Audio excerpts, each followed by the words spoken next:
Computerized Start is brought to you by my awesome patrons on Patreon, and by your tips and memberships on Ko-fi. These and other channel supporters make my live streams possible. You too can become a channel supporter with tiers starting at just $1.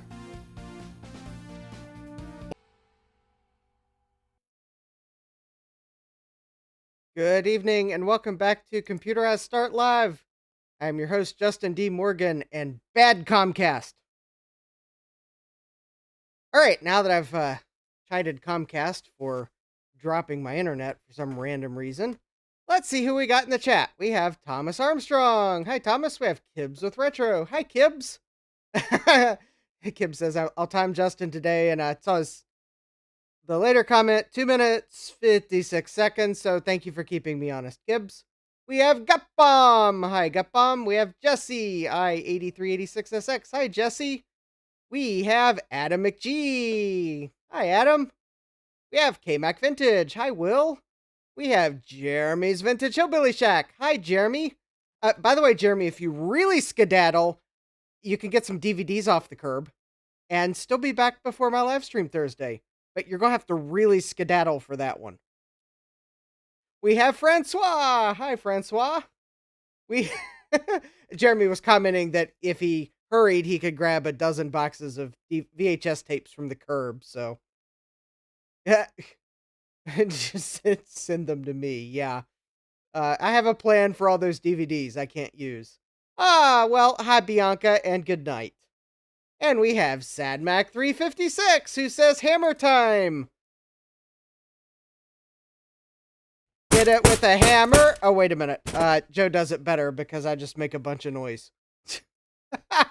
Yes, I actually had the hammer on the mallet on the bench from, I think, Dave's stream, where I let Dave have the channel engagement over a 40 megabyte Western Digital hard drive. All right, let's see here. Coffee Go, links in the description. Let's see here. Thursday's live stream. I think I have possibly hit peak thumbnail creating for the week. You can go check that thumbnail out later. I don't have a picture of the computer I'm working on because all I have is the logic board, so I did the next best thing. I can check off, put my cap on a dinosaur on my 2024 bingo card now. Sadmac says, I love it how hit it with a hammer is a thing. Yes. Yes. In fact, actually, I'm going to have to, I think I got a video idea where I'll have to borrow the idea from. Yes. I don't want to give it away. We have the Big Bad Biologist, Big Bad Bench. Hi, John. Welcome. Yes, 23 more to go to 500. Please tell your friends. Because it'd be great to get to 500. Because then I'll be on my way to 1,000, and that's a good thing. All right, so what do I have on the workbench first? Well, you would think I would have an industrial PC on the workbench, but no, the industrial PC is precariously perched behind me right now. Instead, I have this upside-down box, because we first have to play Wheel of Regret. Because the industrial PC's single board computer is suffering from capacitor plague. So a normal person would have ordered capacitors to fix it. However, I am not a normal person. And while I will eventually order capacitors to try to fix it, the industrial PC is a Pentium 4 right now, and that's just like a bit too new for my taste. So instead, like a eBay regret ordering person does, I went to eBay, the place where I buy everything that I later regret. Unless I'm buying it from Mercari. Although I've just about given up on Mercari. Because I think I figured out there's about a 10,000% higher chance a Mercari seller is just going to throw it in a box than a eBay seller. Hi Eric, welcome!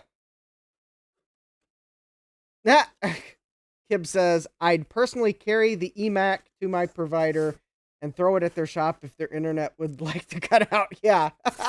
All right, so I bought this lovely Oh, thank you, Eric. Eric says I'm an extraordinary person. Yes. I bought this lovely potential regret on eBay Friday night. They mailed it Saturday morning, and it arrived in the mail yesterday. I could hardly believe it, especially since RetroTech Chris had a interesting one with the post office where he ordered something from Glitchworks in Buena Vista, Virginia. Yes, it was just coming from Virginia to Virginia, and it took a month to get there. Whereas this came from North Myrtle Beach, which is not in Virginia, and it arrived like the following Monday. It's amazing. And it's actually packaged well. Look at that. It's got the nice anti-static foam, and it at least looks like what I ordered. Hi, Chris. Yeah, Chris says, good thing it didn't come from Buena Vista. I'd be waiting on it. Yeah. Jesse says, it took almost a week for W2 to travel 90 miles. Yeah, I'd believe it. I don't get it. Although this is not the only thing I bought Friday night, despite the fact that I was trying not to buy anything Friday night. And I bought several things Friday night instead from eBay. And two of those items were shipped Saturday, and they actually both arrived yesterday. Now, the other two items, one of them has shipped, and I have a tracking number, and that's it. And one of them hasn't shipped yet. But it's a seller I've dealt with before, and they're, like, incredibly slow to mail things. But they always pull through with what they promise, so I don't mind buying from them, but I kind of wish they shipped things a little faster sometimes. But, well, of course, then again, I keep reordering from them without looking at their stated shipping policy, so it's quite possible they're shipping on time. But anyways, yes, it does look like I have what I ordered here. Yes, no regrets. Well, if this works, this probably will be minimal regrets. Why did I do something like this? Well, here we have a Pentium 3 single board computer on this lovely red PCB, which I have to say caught my eye. The blue heatsink gives it an interesting contrast here. I believe it's supposed to be an 800 megahertz. I hope there's a processor under there. That is a really interesting heatsink. It's like wrapping all the way around the processor. Okay, I think there is something down there. Yeah, I know. John says this is a sexy SBC. Yes, it is. Look at this. Let's go through its quirks and features here. So this single board computer has both an ISA and a PCI connector on it. So this can go into a backplane that has both on it. Scarlet the Four-Eyed Cuda's here. Hi, John. And hi, Scarlet. I actually, John posted pictures of Scarlet, as Scarlet is a quite lovely car. So, yes. So if you've said I've never said hello to a car when I greet people in the chat, I have said hello to cars. Scarlet is the name of the car. Now I know. Chris says, quirks and features, then give it a Doug score. All right, so we have this lovely blue heatsink to contrast the sexy red PCB. It is made by Crystal. It has this, probably something on it to keep it from shorting against something else. We have, all right, we'll get the official pointer doodad. So it should be a Pentium 3 800 megahertz, 128 megabytes of RAM. Looks like it is PC 133. There's an extra DIMM slot here. We have a lithium cell that's not a CR2032, so if it's dead, I'll be ordering one. It is based on the Intel...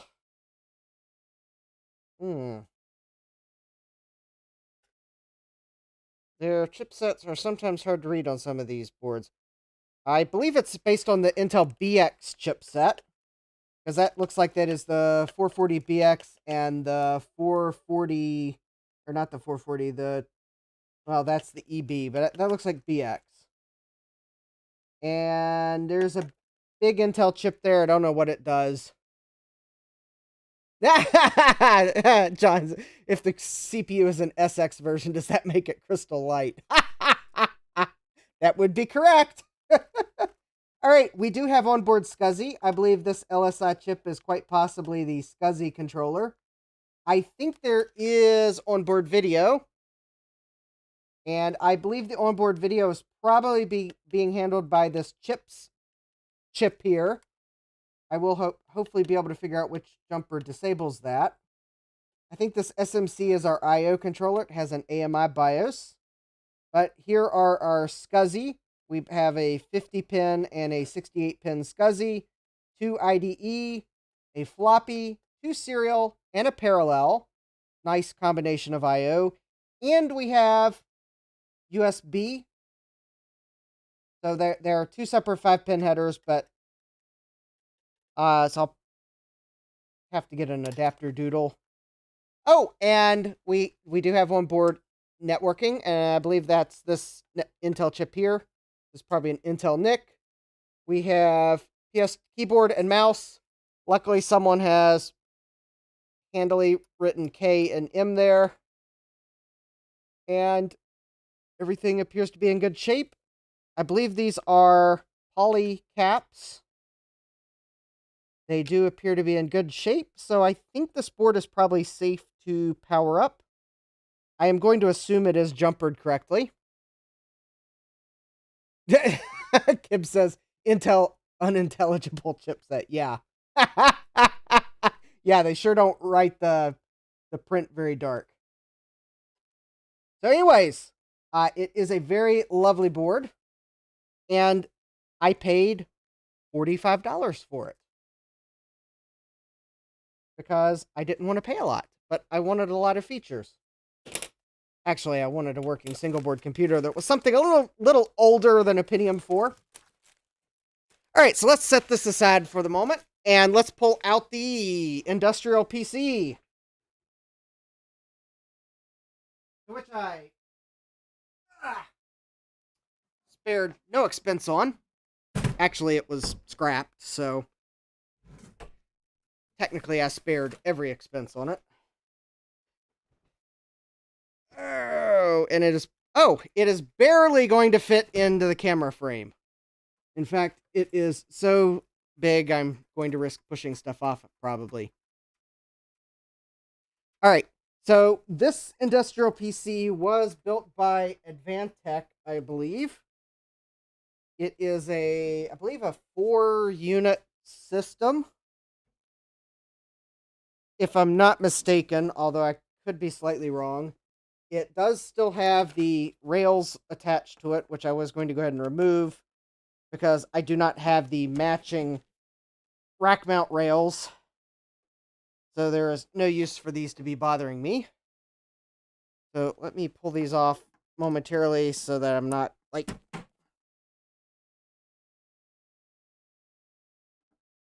Oh, you know, I could do something though while I remove these other screws here.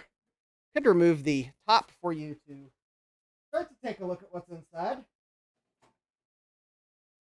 So, if you were wondering, yes, this is actually a very clean industrial PC. So we will go through its quirks and features too, starting with removing the top retaining bar that holds everything in. But let me get this side bracket off so I don't keep catching it on things. All right. All right, I'll get the other side bracket later. All right. There we go. So at least you can see a little bit of the Pentium 4 board. So this case has a crossbar that's intended to hold the cards down so that, I guess if you're transporting it or it's in an area with more vibrations, the cards stay in.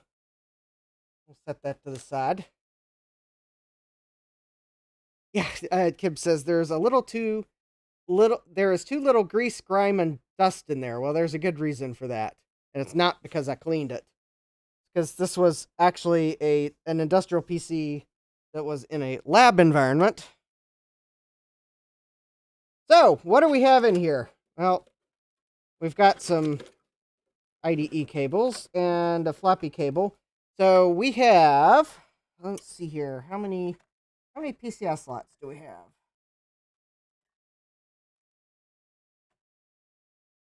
We have 1, 2, 3, 4, 5, 6, 7, 8, 9, 10, 11, 12 PCI slots, and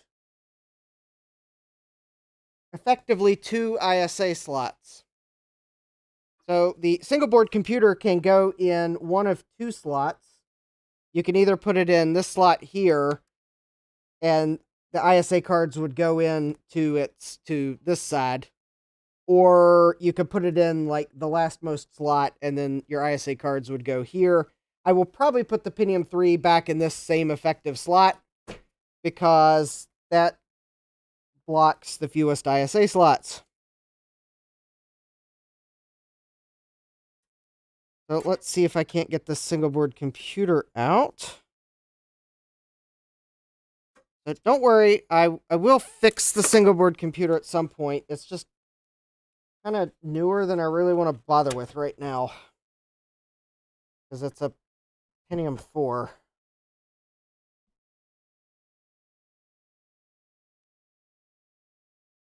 But 12 PCIe, well, they're just standard PCI slots, but I could put 12 network cards in there. I don't know what I would connect to it. All right. Let me see if I can get the single board computer out. All right. Let's see. Let me get the floppy connector.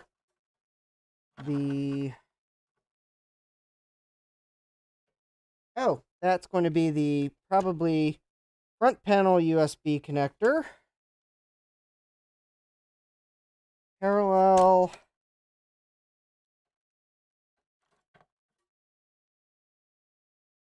Some of the front panel connectors, which I hope are marked. Yes, they are.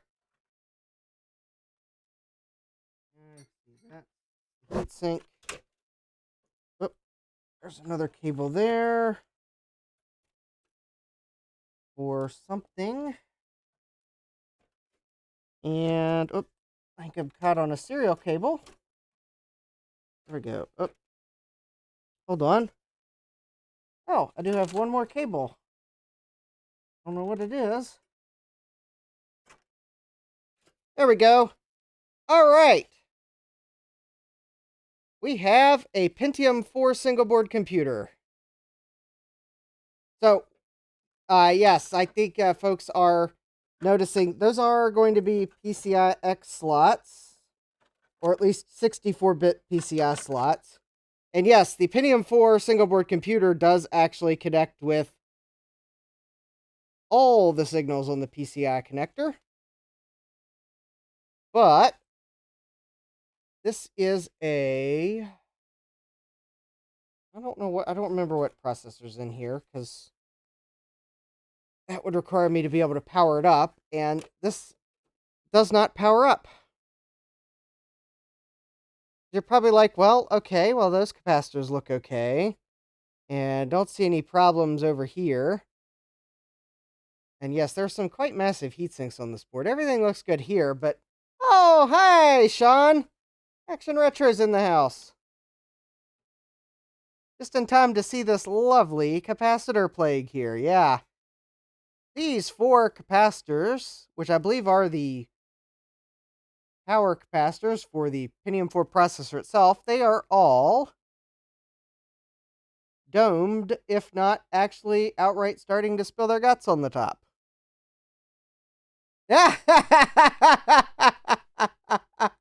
Yeah, so I'm going to have to replace those capacitors, and then hopefully this will work. And it's not going to be easy replacing those capacitors, because somewhere and amongst all of those surface mount parts are the capacitor leads. I think they are the through hole pins you see in this row here. So that's going to be fun. Yay! Also, this thing is very heavy. because there are some quite massive heatsinks on this. So, yeah, the Pentium 4 processor is quite heavy.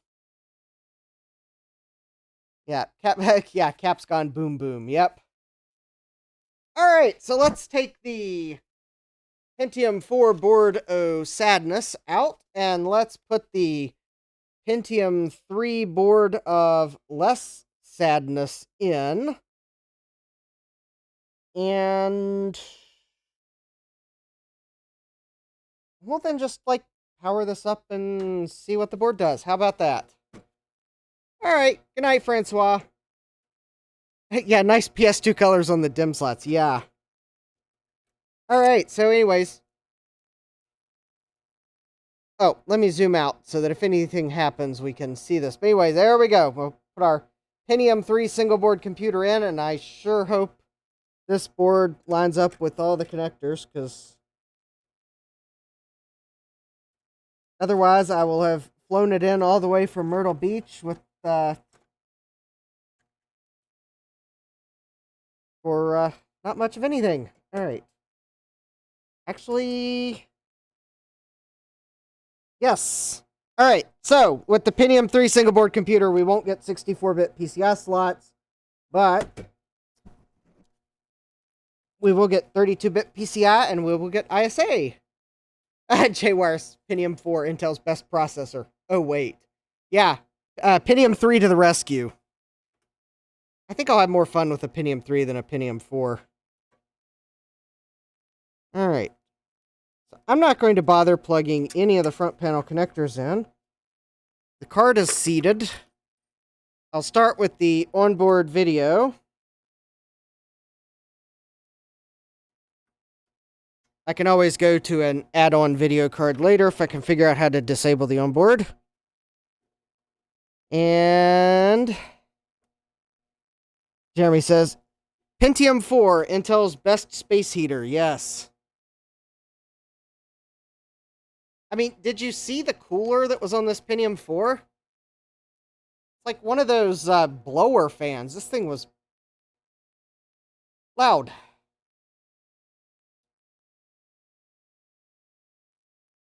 Yeah, these are some quite large heatsinks. All right, so Pentium 3's in. All right, let's go ahead and flip the power switch here. All right, we are powering this with ATX power, so... Oh! I probably am going to have to plug in the... Oh, JWire says, it got worse with Pentium D, so Pentium 4 isn't that bad. Yeah, you are right there. All right, I'm going to have to...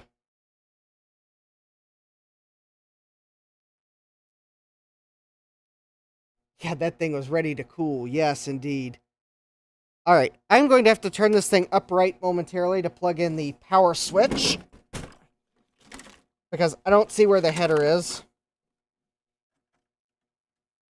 In fact, it may not be clearly labeled, and I may be going to the RetroWeb to look it up. I do know this board was on the RetroWeb, so worst comes to worst, I should be able to look up where the power header is.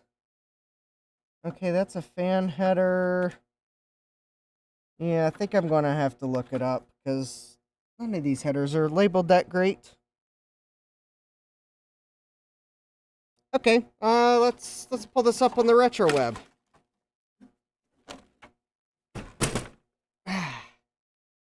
Jeremy says those fans are sometimes referred to as squirrel cage. Yeah, that too.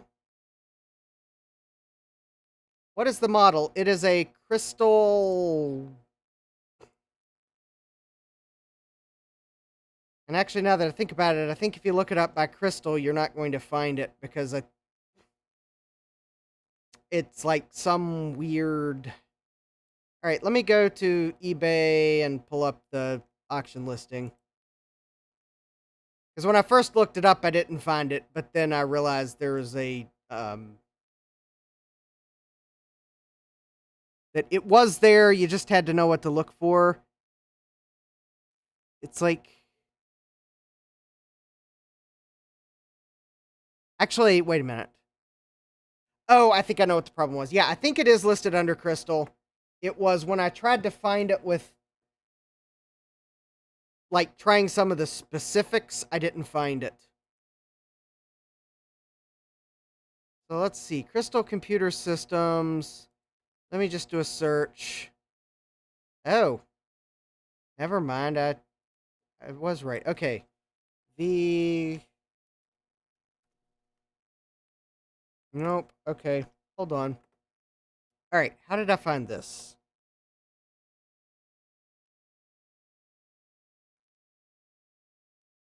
Okay. Form factor, single board computer, CPU socket 370. And let's see, search. That gives me 175 results. And the chipset is Intel. Let's see. It should be an Intel BX chipset.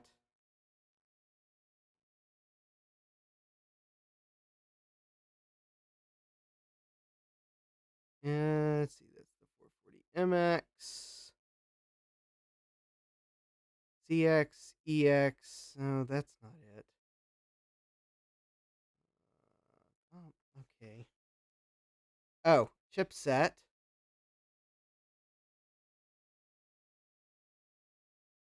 BX. I think that is going to be the...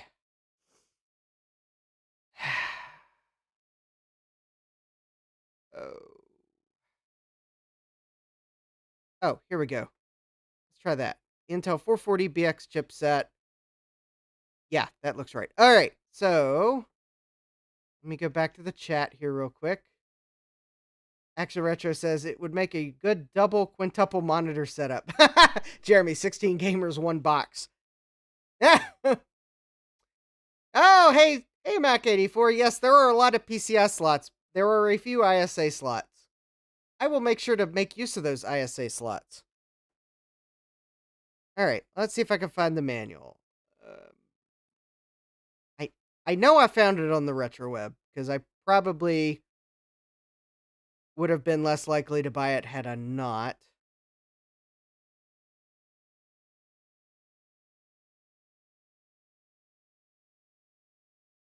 Then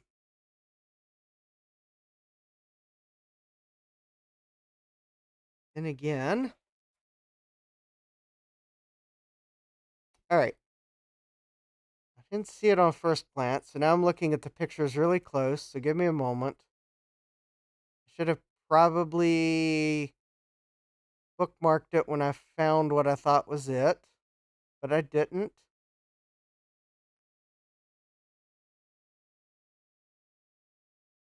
And I somewhat regret that, because this is how I look away, and then you all are telling me we can't hear you, your lips are moving, but you're not saying anything, and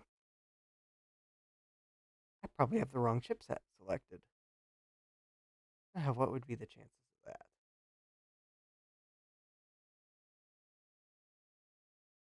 Oh, I bet this isn't a...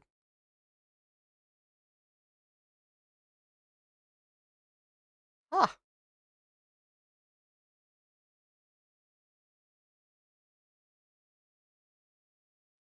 Well, I may just have to use a paperclip to turn it on.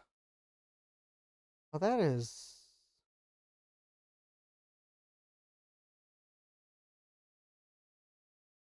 Alright, well, let's try this again. Any Intel chipset. Search. The ISA is on my side of the board. I can't scoot the computer back far enough to show you. Oh, hi David. Haven't got Scarlet. I haven't got the board running yet. I'm trying to figure out where the... Oh, Kib says, I think there is one on the RetroWeb. By accident, I stumbled across it by searching Crystal Pentium 3 SBC. All right, let's try that.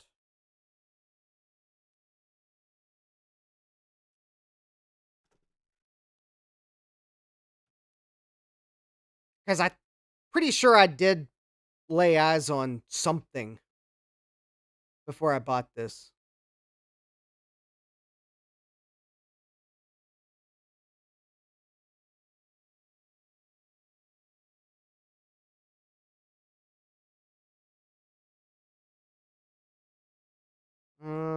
Hmm. All right. Okay, let's try this again. Reset fields, manufacturer, Crystal Computer Systems, search. That finds one board. Okay, so that's not it. Reset fields.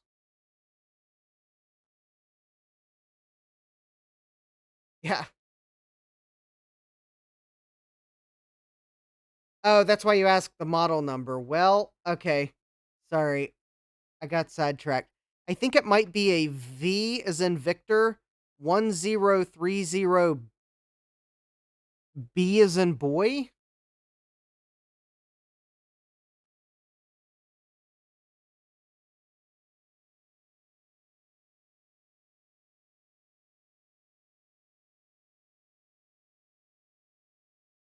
Oh, maybe that's what I.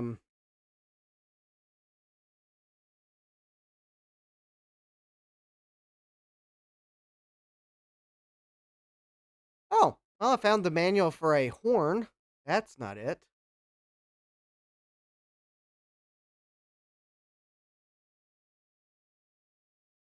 Um,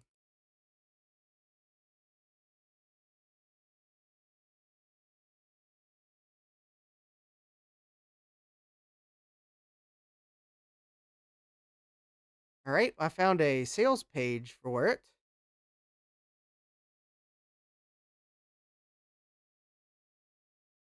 Oh, this is annoying.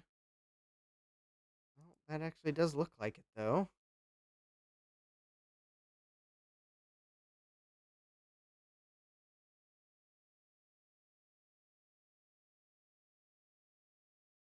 Oh, I think that might be an 8, not a 0. V10308. Here we go. I think I found the. No, that's not the manufacturer. The place where I could get a quote on one. I don't want that.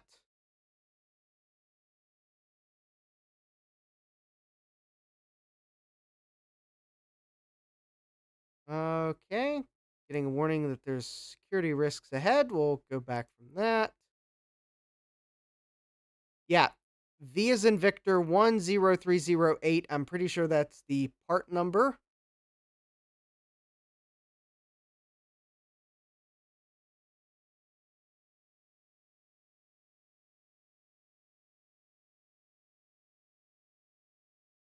Actually, this seems like it might be the manufacturer's site, but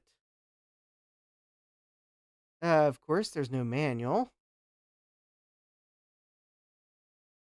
Uh, what I get for buying something and not bookmarking it. All right, I guess I'm about to pull the board out and see if I can read something right side up that I couldn't read upside down.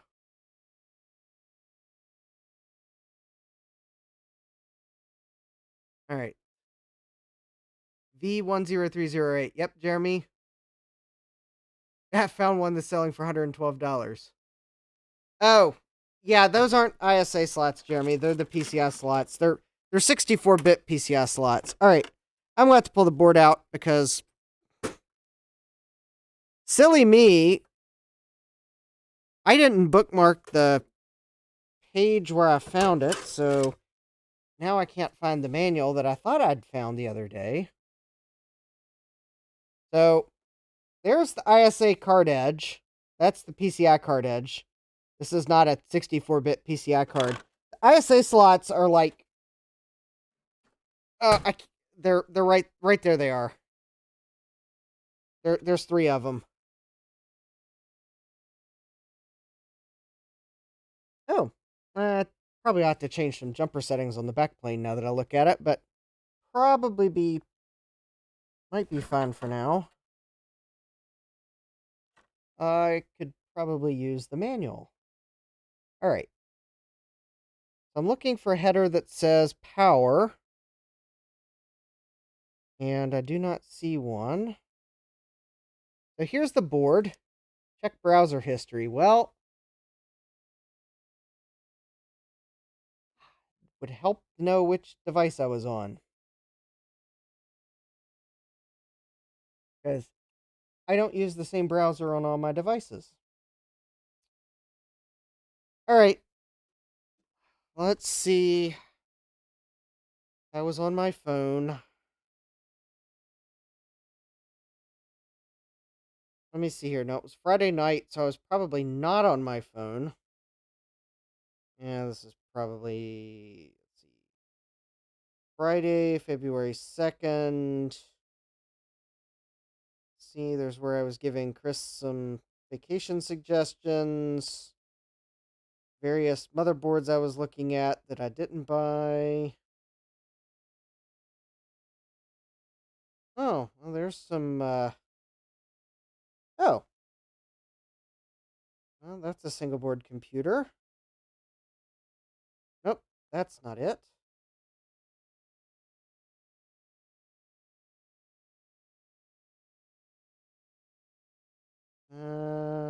Oh, did I make a rookie mistake? I might have made a rookie mistake.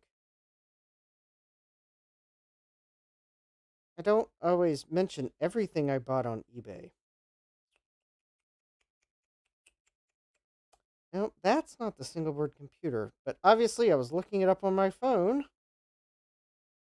There's the crystal, yep, blah, blah, blah. There's where I checked out. There's where I searched for some information on a computer.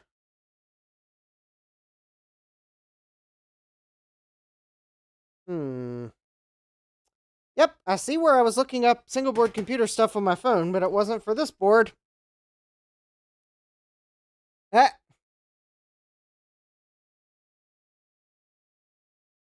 Oh, hey Garth, welcome. Yes, it's a neat looking backplane system, and I'm having trouble finding the manual because I think I got two boards mixed up. I'm sure you all never do silly things like that. All right. Last 7 days. All right. I'm checking my Firefox history now, which should be synced across computers. All right. That's where I was looking at stock. There's trying to do some cool stuff with thumbnails. Gave Adobe Firefly a try and it gave me gibberish. I'll just draw what I want to draw myself. That's how disappointed I was. Let's see here. That's where I was looking up the other single board computer I might have bought. It has not arrived yet. That's where I was looking up some boards Jeremy recommended. Sound card. Oh, wait a minute. That's all the way back. Nope. Okay. Apparently, I got two single board computers mixed up. All right. So I have this wonderful single board computer here and no manual for it.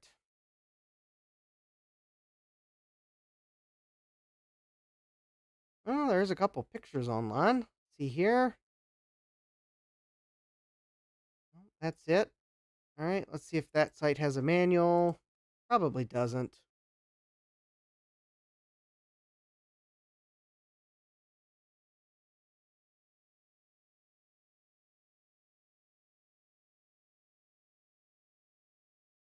Hmm. Bet I'd almost be more successful if I tried to look at my stash capacitors to see if I have four of the type I need to fix that other single board computer. Jeremy asks, would going through a dozen boxes of VHS tapes be any fun? Well, I'm not going to give it the Adrian Black treatment of watching every one of them to find interesting stuff. Garth says, no. Yeah, you must know that D and Justin D. Morgan is, of course, for DVD. Yeah, J-Wire says this is so much better than opening DVDs.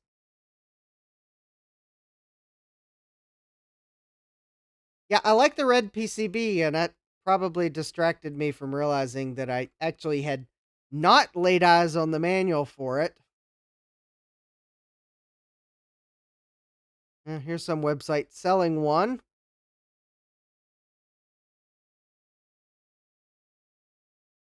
2000. Also, the site that I think someone else found says it's LGA 2011. No, that's not LGA 2011. Oh, this website's a really, really high quality one. They have a scarcity timer on it. Maybe I should get Computer Clan on their website to see if it's a scam. Product marketing.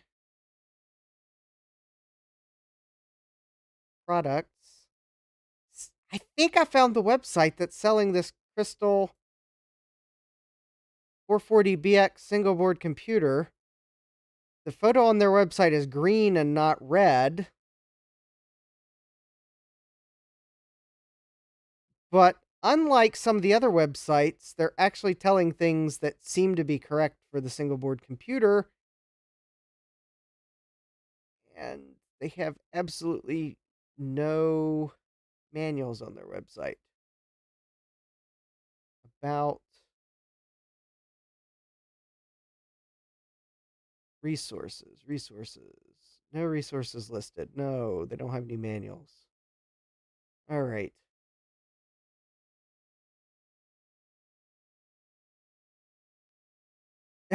Jesse's asking, see anything about Mother Russia yet? There's a lot of Russian sites for old boards.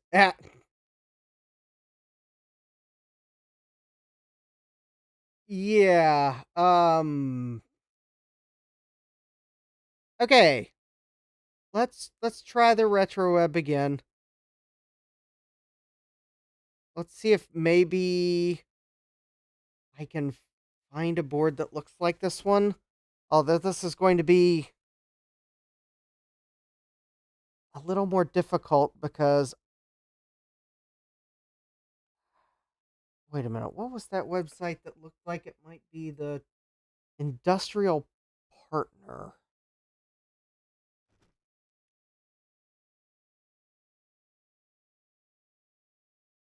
Um No. Okay, I was looking see if maybe they were listed under another name on the retro web. All right. Are there any other names on this board? Crystal Group version 1.2 of the board. All I need to find is the power switch. I don't care about the rest of the headers.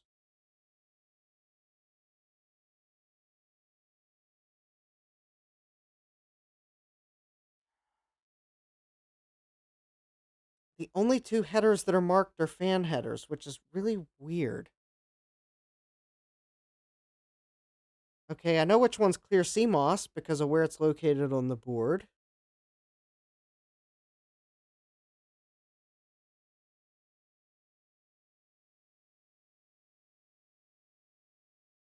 Okay. All right. So I'll leave the single board computer in view in case anyone manages to find it. I will periodically check the chat. So all right. So there's the single board computer. For those of you just joining, I realized I made a mistake and bought a board that oh, it's supper time for Garth. Well, enjoy your supper. All right. I apparently bought a single board computer and didn't realize that I had actually not seen the manual for it.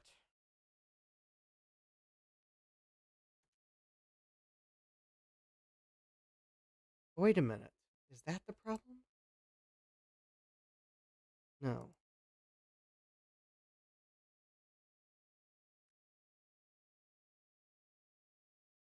All right. So socket 370, PGA 370. There are 2835 on the retro web. Okay, so I'm going to assume maybe the form factor's wrong. So I will select the Intel 440BX chipset. Because I can see, even though it's not clearly written, I can see it is a 440BX chipset. It is a socket 370. I'm not going to pick a manufacturer. I'm not going to pick a form factor. Okay, let me see how many matches. That gives me 200 matches.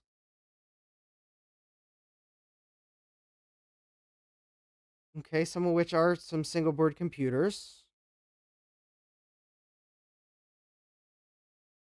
All right.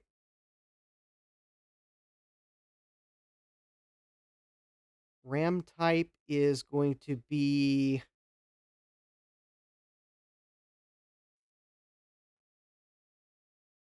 It says PC 133, so that's going to be a 168 pin.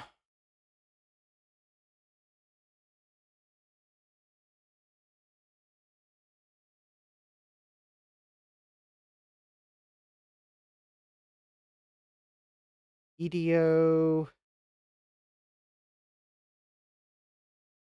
168 pin fast page mode dim. Is that right? That is 168 pins. Okay, that must be it. So what's that give me now?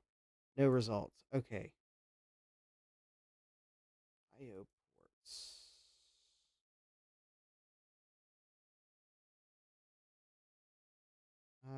What if I pick, like, no.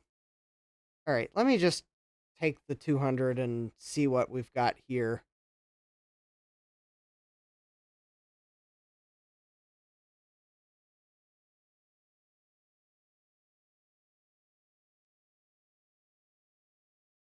All right. Let's see. The form factor starts with PIC.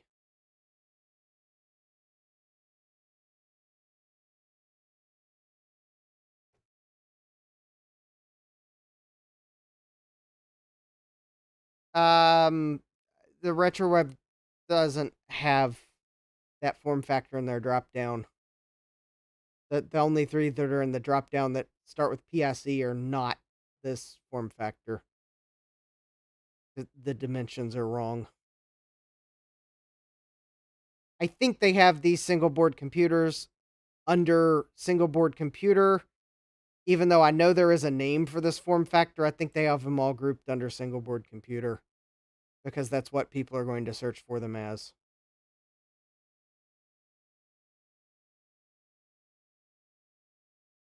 So I am looking at all the single board computers that could be this one, because even though Crystal made this, they might make boards for other companies. So I'm looking to see if there's any close matches.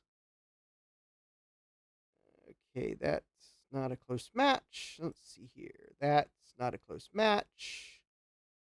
That is... Oh, well, that's a neat single board computer. It has a post display on it. Oh, PC 104. That's neat. Okay, that one's not it. That one is... Okay, that's not it. It has 3 dims. This one... Oh, that one's close.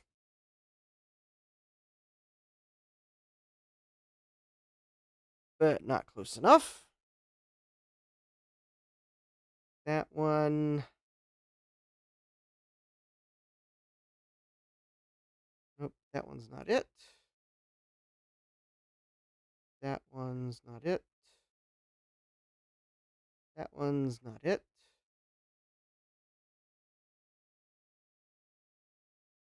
That one's not it. I will check the chat here in a moment to see if anyone has maybe spotted it. Okay, that's not it. Otherwise, I'm not going to get very far with this tonight.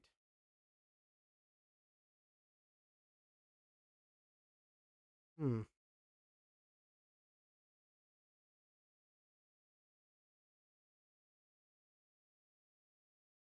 Oh.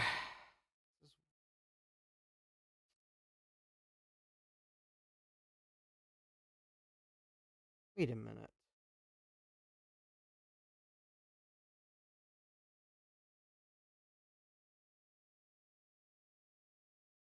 Hold on. Just realized something that I...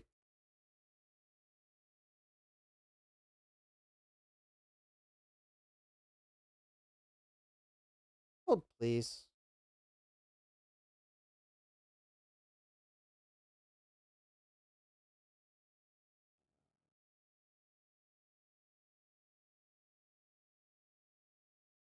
Realized I bookmarked something the other day.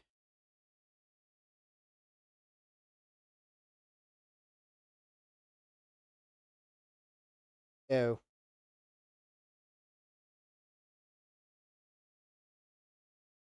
Oh, never mind. No, it had nothing to do with this.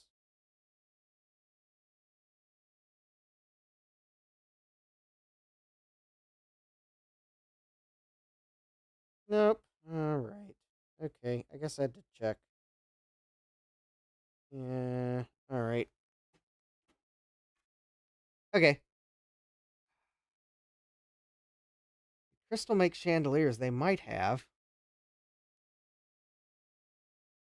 All right. I don't think that's it. Nope. This board doesn't have power connector on it. That's not it. Nope. Nope. All right. Oh, there's a version of 440BX single board computer. It has Rage Pro graphics on it. Neat. All right, that's not it. It has too many dims. All right, that one's got too many dims. This one is probably not it.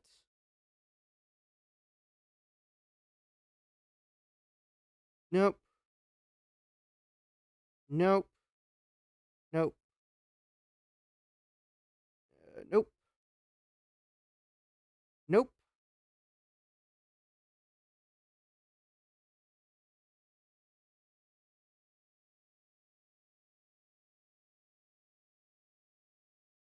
That's not it. That's not it.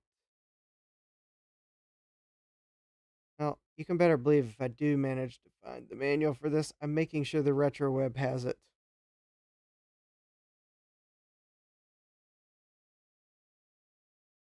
That's not it.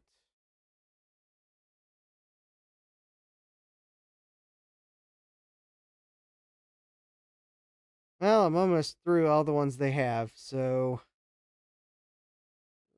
this is beginning to look like I'm going to have to work on something else because I made a mistake. I saw the red shiny board and I apparently ordered it without realizing that I was looking at the manual for a different single board computer.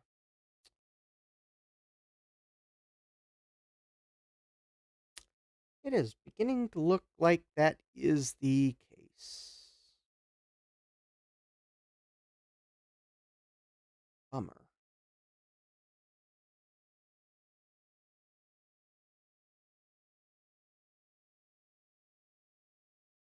Haven't given up just yet, but I'm about out of boards on the RetroWeb to look at.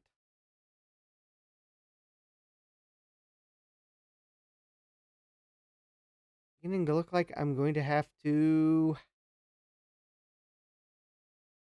Oh, I think that might be it. Yep. All right.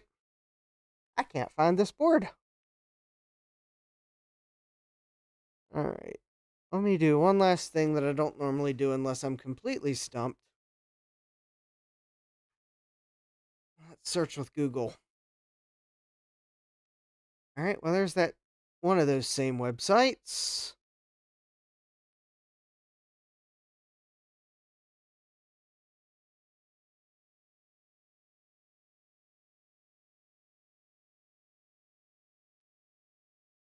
All right. Let me search archive.org.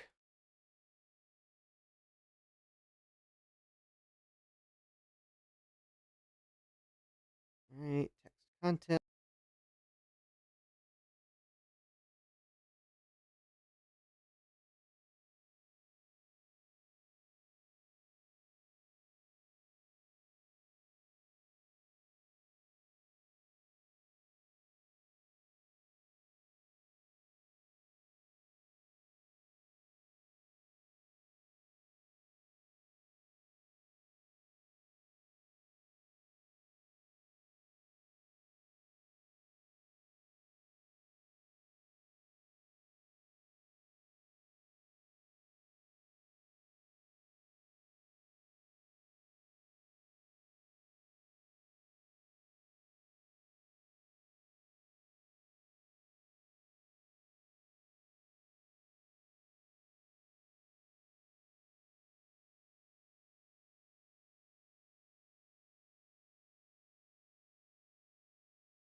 Alright, if that didn't fix it, then, well, I'll fix it momentarily.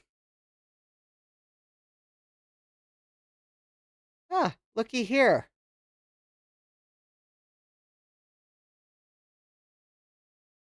I think this is the board. Download PDF. Could it be this easy? Could it really be that easy?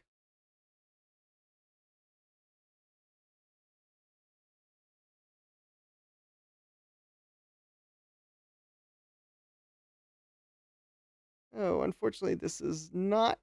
Oh, the data sheet.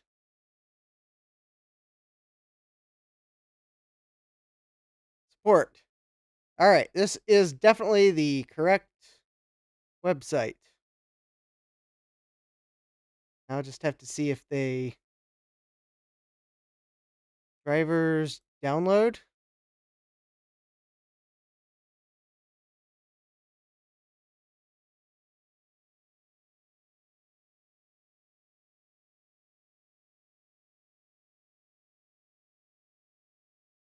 Uh-oh.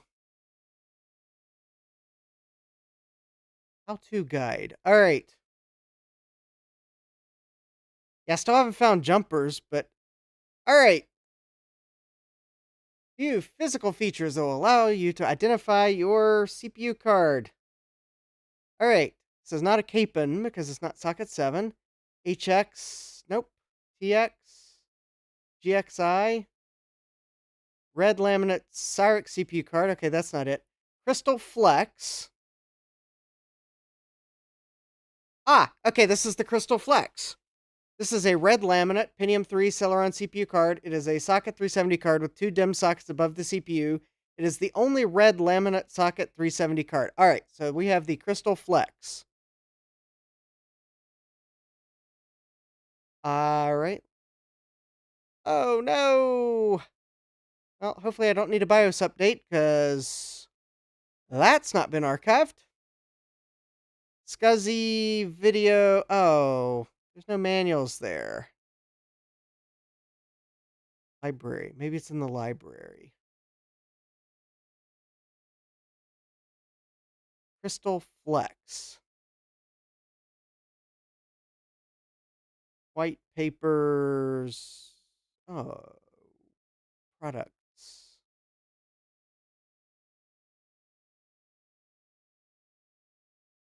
All right, I may have to go to another capture and see if maybe they.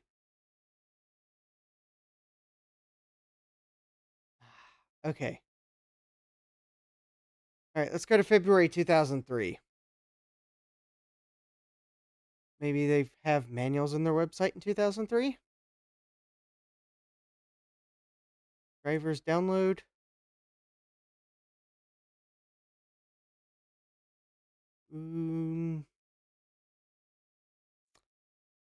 No manuals. All right.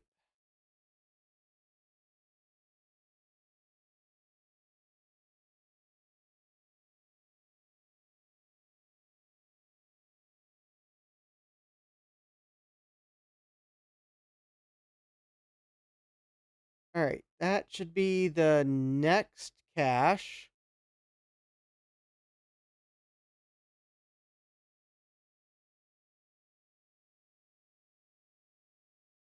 Crystal Flex. Well, maybe that'll help us find it.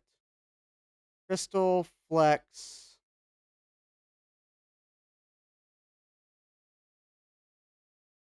It's that same data sheet.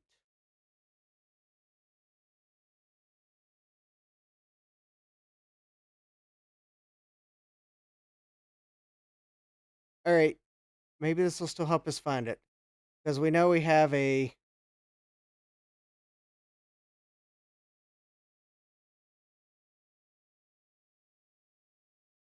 Yep.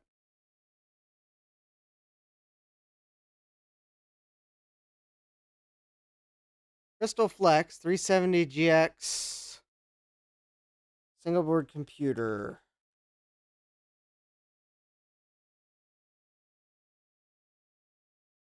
No, that's filament. More filament.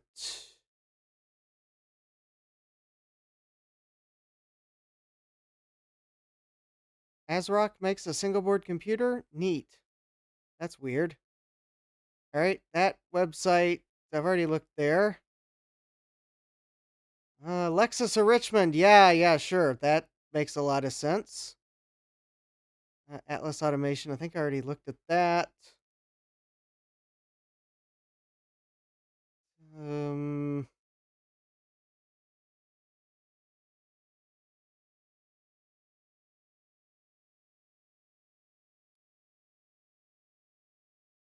nope, that's not it.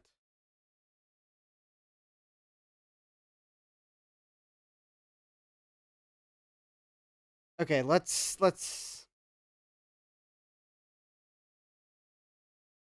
Kib says 370GX brings up motor parts. Okay,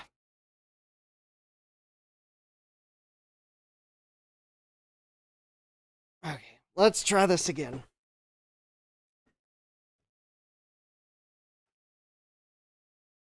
Lex. Show images.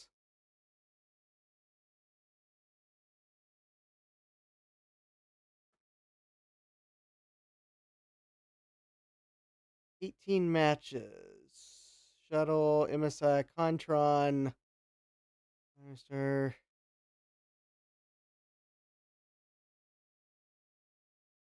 All right. Well,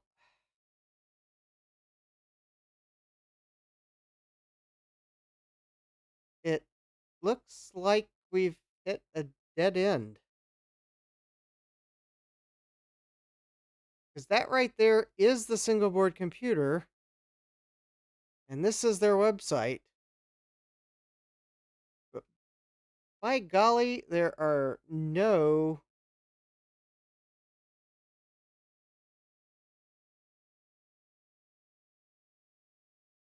manuals on their website.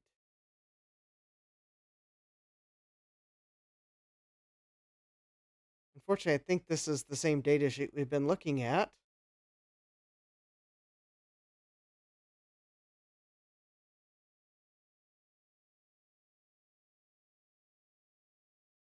All right. Let's go all the way to 2005. See if maybe David found a YouTube video on this board.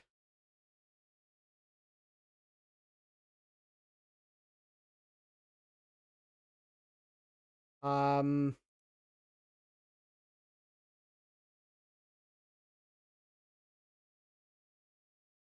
you want to drop a link in the chat, David?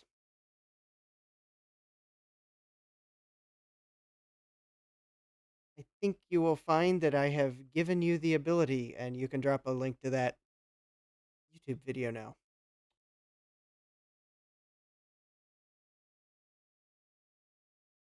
Oh, hi, Tom. We're looking for manuals, and apparently I made a mistake in thinking I'd found the manual before I bought the board.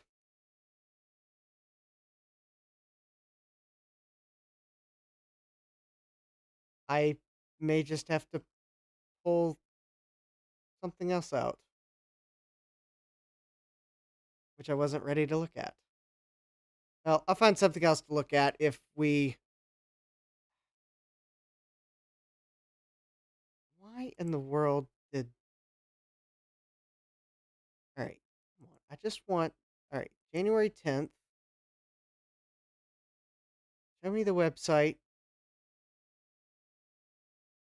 Cool, look at that. Nice picture of a helicopter support. Maybe they've got manuals on their website now that the board's a couple years old.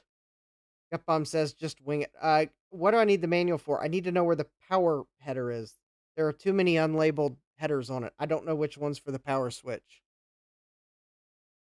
I can't. There are too many headers for me to wing it.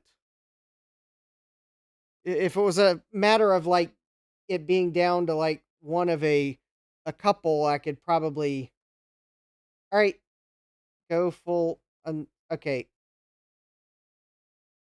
So Yes, Tom Armstrong's good at finding things. So it's a I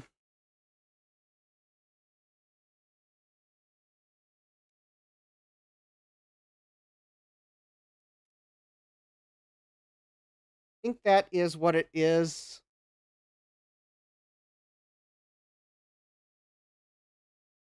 And the part number on the back of the board is 10308. V10308 Rev 1.2. And it's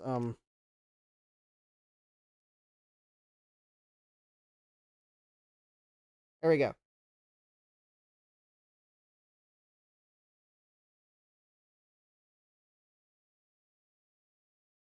So at least on their website that's been archived, there weren't even any links to the manual, much less.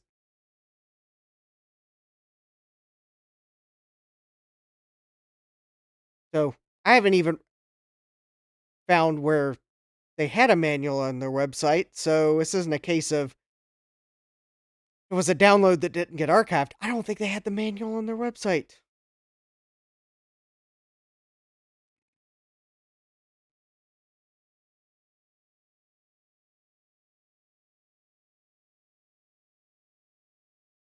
All right. So, like, identify your single board computer. Maybe I need to.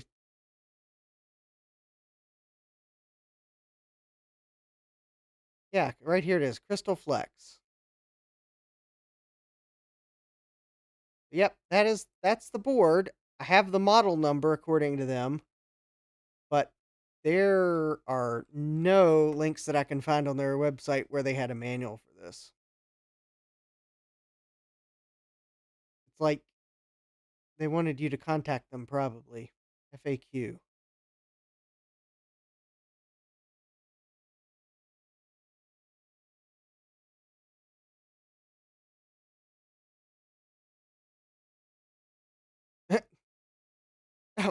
There's not even an FAQ question of where do I get the manual for my single board computer?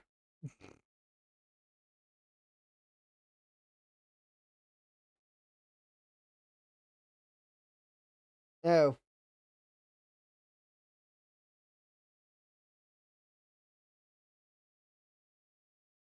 oh, the video you linked isn't available anymore.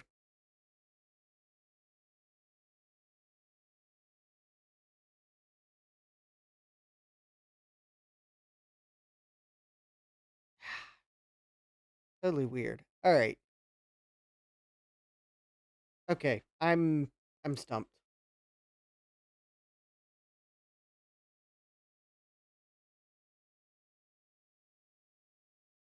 You might David, you might have not copied the entire link. Go full unscripted. What do I All right, let me see if I can figure out where the power switch might be. Unfortunately, this is like all right. So the only things that are labeled, these are USB because they're labeled. All these are labeled, and the fan headers are labeled. Everything else is a jumper.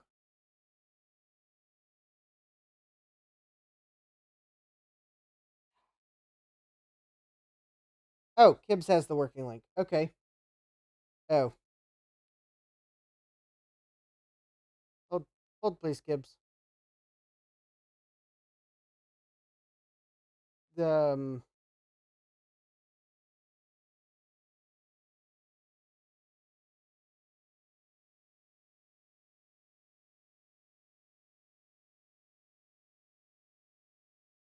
All right, Kibbs. I think you can share the link now too. Okay.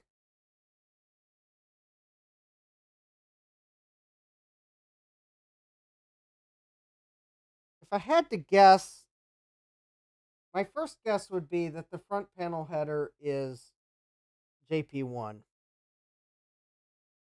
Only because it's at the side of the board that would be connected to the front panel. Unfortunately, it's 8 pins. And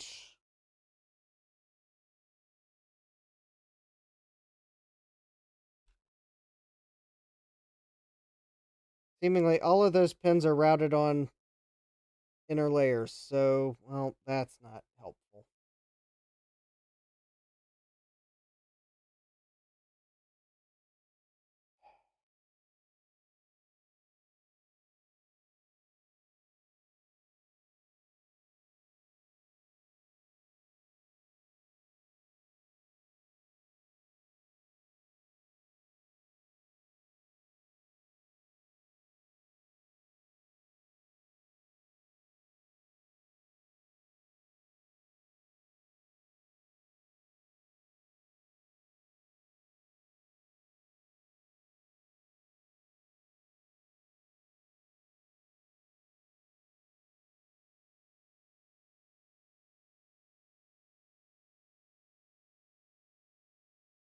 Hmm.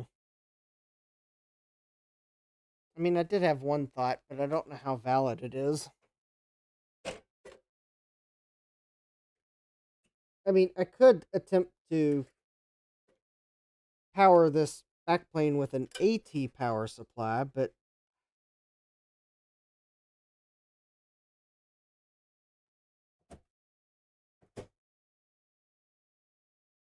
it still doesn't answer where the front panel headers are.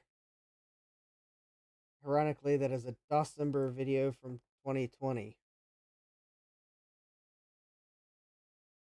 Interesting.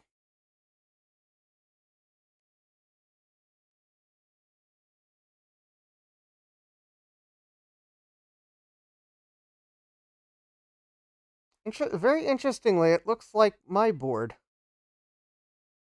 All right, let me.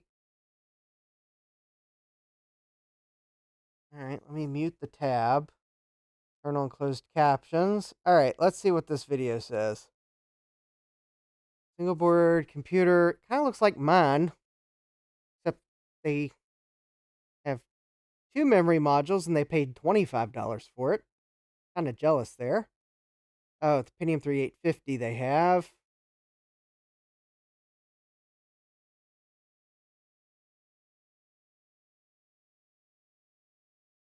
All right, let's play this at 2 times speed.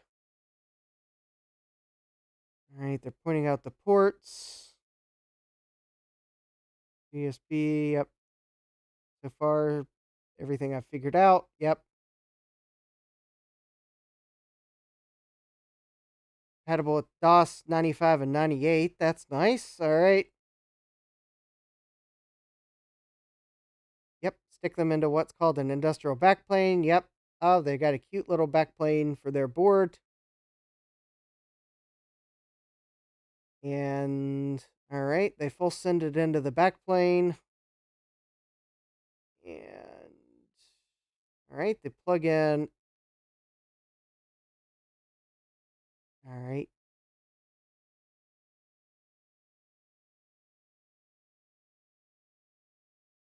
Their backplane you can wire into a DC bus. And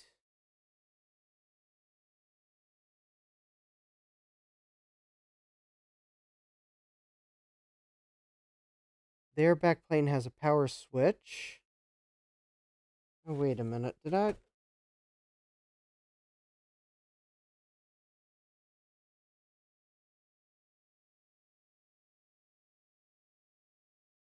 No, this backplane doesn't have a power switch. Okay, that was one of the headers. All right. They're powering it with a ATX power supply. Eventually, going to put a compact flash card in it. This is my exciting blow by blow commentation of the video. All right. Lovely gold color compact flash card they're using. And they jump to DOSBox. Okay.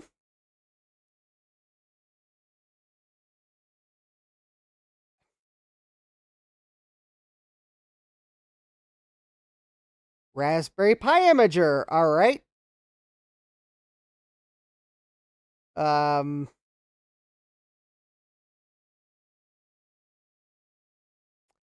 and now they're showing the single board computer. Oh man. Ah, now they're booting Windows on the single board computer.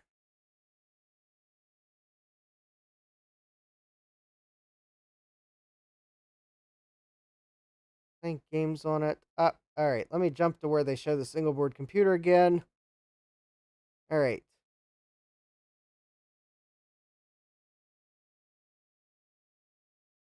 I do not see.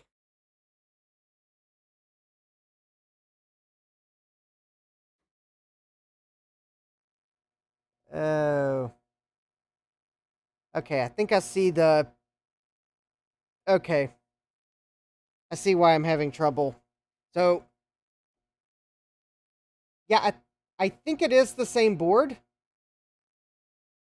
but they're using a backplane that looks like the backplane has a power switch on it. The backplane I'm using does not have that. However,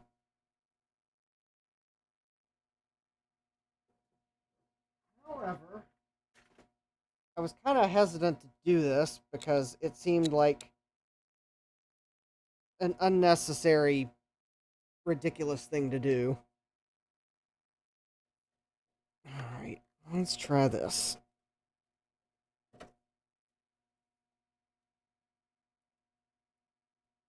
All right, so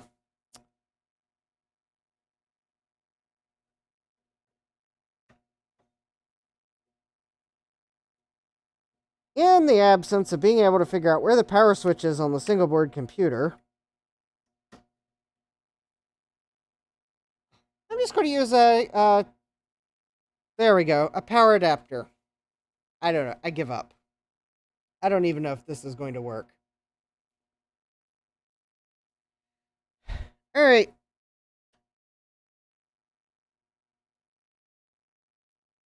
Okay, well, my power adapter has standby voltage on it.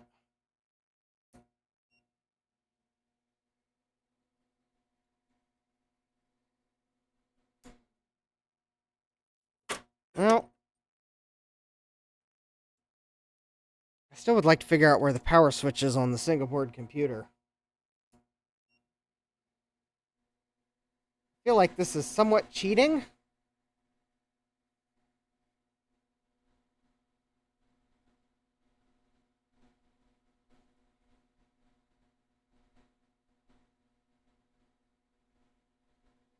Wow, that is some really unstable video.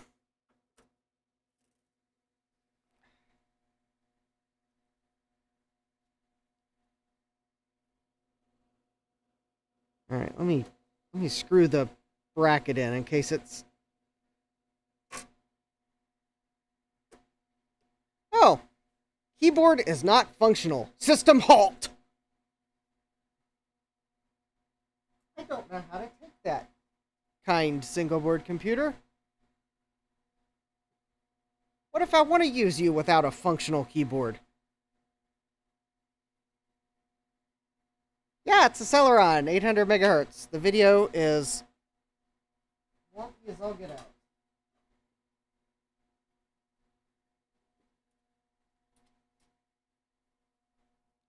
Maybe I'll set this on. Nope, that's not the reason why the video is all wavy. All right, I guess I'm going to have to plug a keyboard in.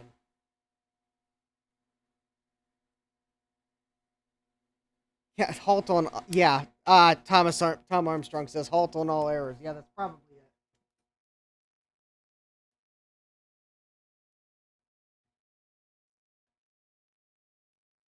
All right, well, let's plug a keyboard in.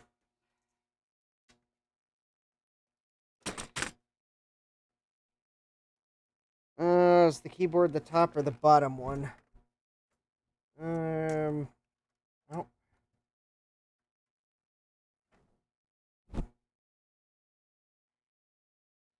All right, I don't know which is the keyboard port.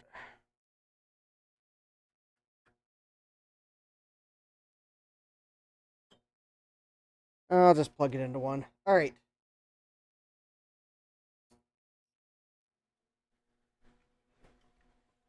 All right.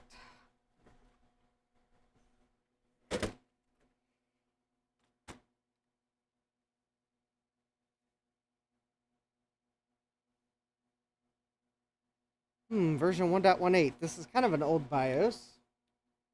Standard CMOS settings. Oh, wow, look at that. 21. All right, the video is...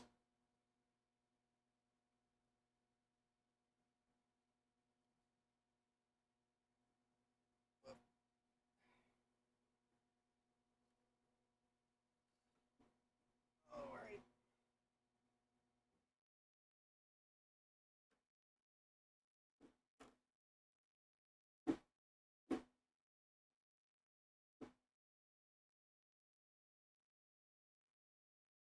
Hold on, I'm trying to see if...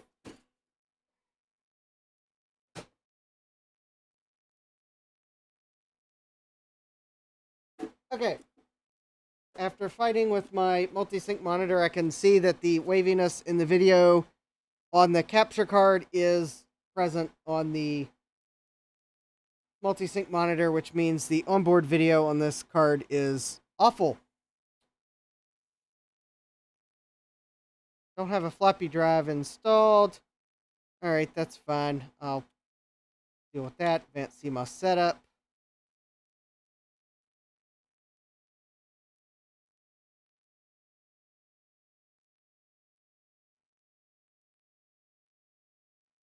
All right, keyboard is not detected.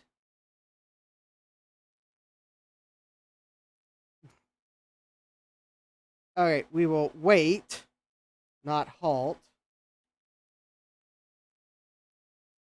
All right.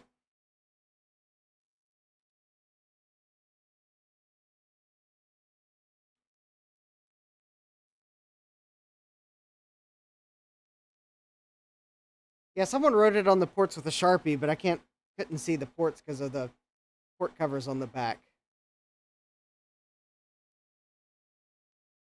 How fun. Oh, no, this is the latest BIOS. Build 40. Okay.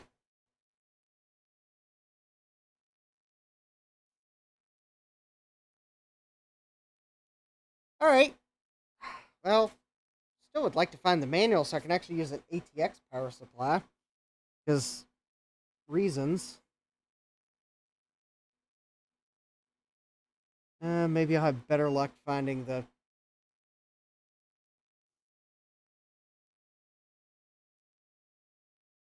Oh, I don't have a floppy drive plugged in. Okay.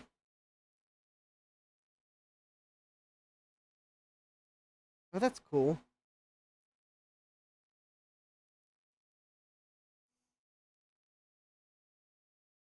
Well, it works. Hi, VBorg. Welcome. The,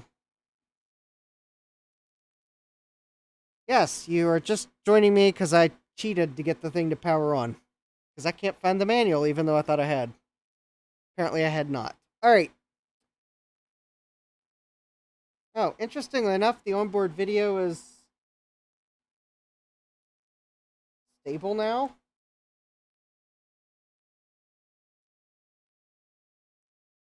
I just hit Control-Delete.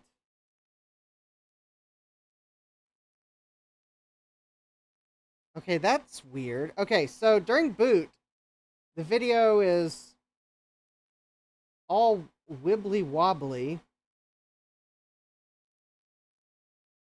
go run through the SCSI BIOS.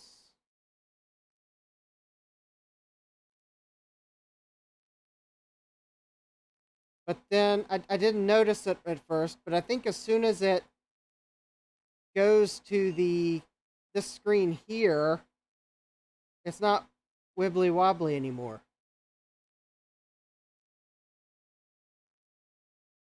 Yeah, I'll find the manual to the backplane, but I don't think this backplane has a switch on it.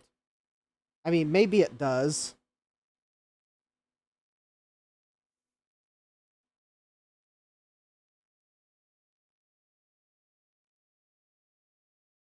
All right, let's see if I can disable the onboard video. Wibbly wobbly timey wimey. Except I'm sure the BBC would have something to say about me borrowing technical terms from peripheral setup, onboard video. All right, let's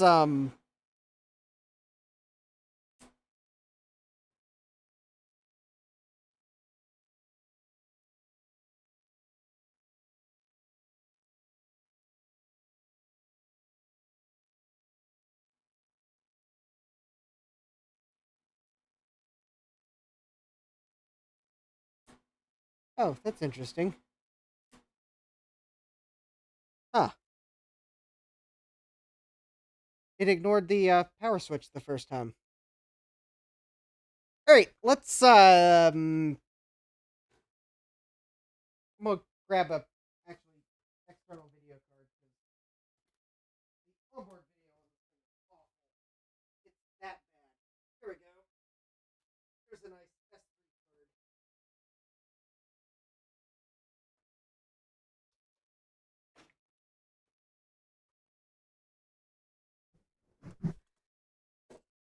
Really nice Verge S3.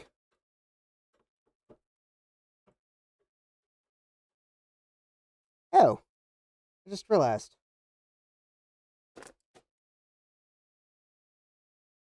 Yep, I think I do need the manual for the backplane. S3 card. Yes, I think this backplane is set for 3.3 volts, and I think I need to set it for 5 volts. Because I believe Pentium 3 systems are 5 volt PCI.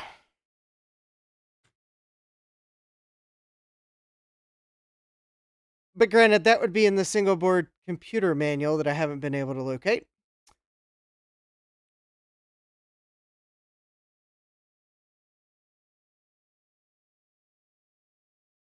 Hmm.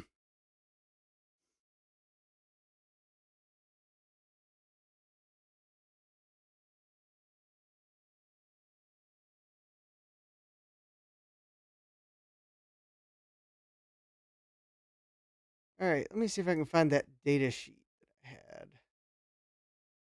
At least had some information.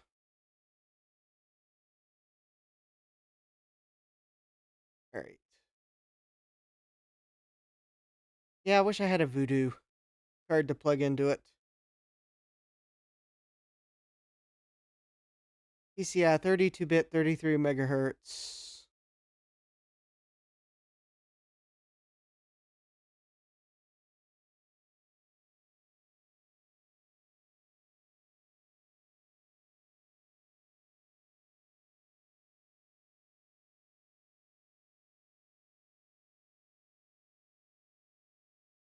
I'm pretty sure the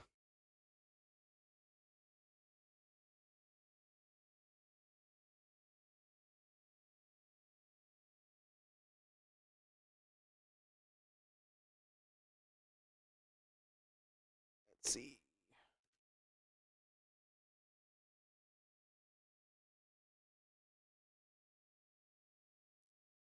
I'm just looking up the PCI voltage for Intel 440BX. I believe it is 5 volts.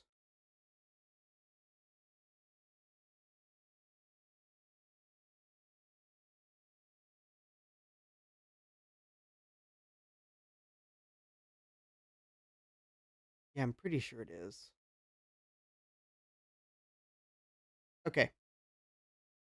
So, how do we fix this backplane? I think it's silkscreened here.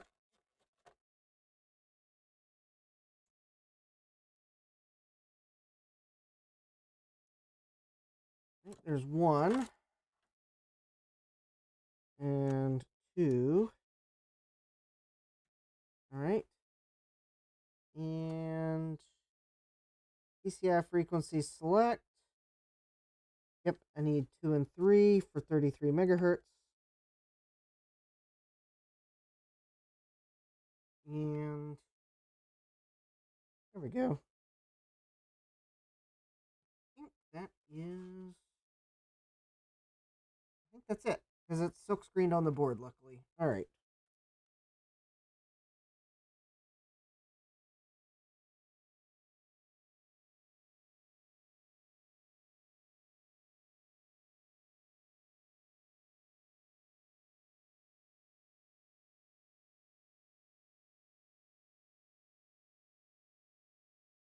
All right, that looks right. Frequency. All right. So now I can move these. So if you notice these little green dividers, PCI has key pins, or has a key. And this backplane can be set to both voltages. So there's these cool little green movable keys. So now that I've jumpered this for 5 volts, I'll move the rest later because they're quite in there. So now I can put this S3 card in.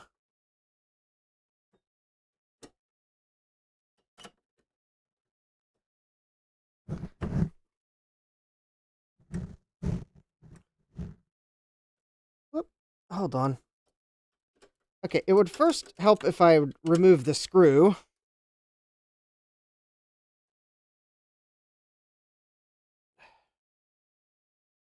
There we go. Now, put the card in. And now it will seat. And now I'll go ahead and screw it back in for... Make sure it's in there. All right.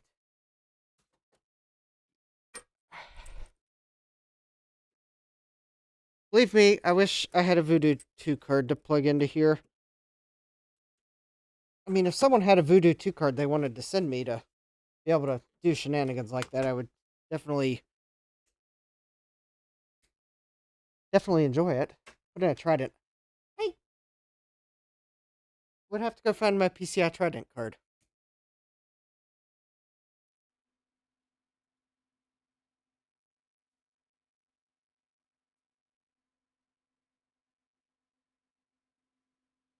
Oh, I bet I gotta turn off the onboard... Oh, I bet I gotta turn off the onboard graphics.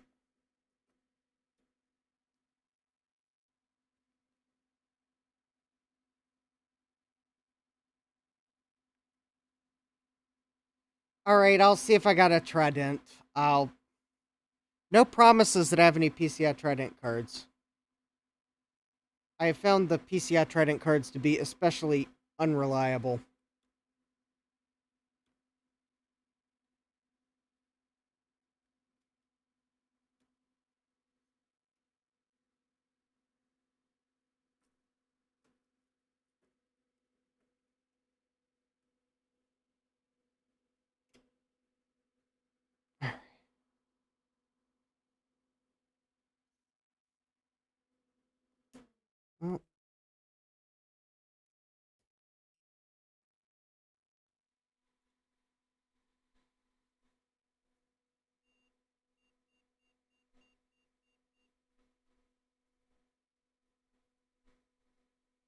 Well, oh, that's convenient. Well, it did turn off the onboard graphics, and it doesn't see the video card. Let me guess. It's probably because... Let me guess. It's probably because I need to put the... Alright, the thing about this backplane is it actually has 2 PCI to PCI bridges on it, which is how it can have so many slots. I have a feeling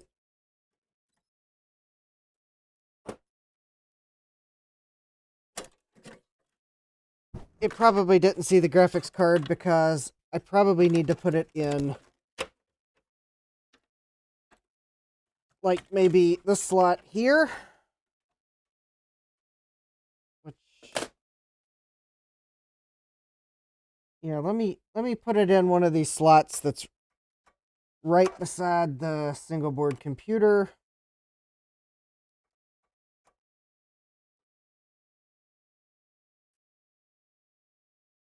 Because they may not be going through a bridge chip. At least it's not PCI Ethernet adapters. Yeah, those... I mean, I have a few of those.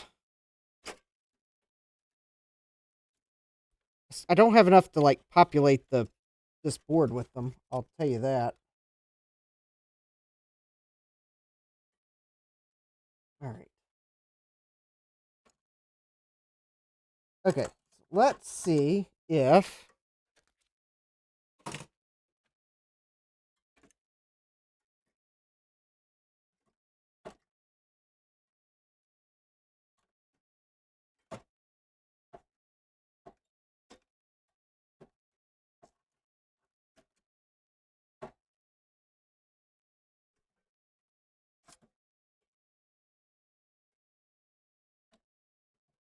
All right, let's try this. Ow.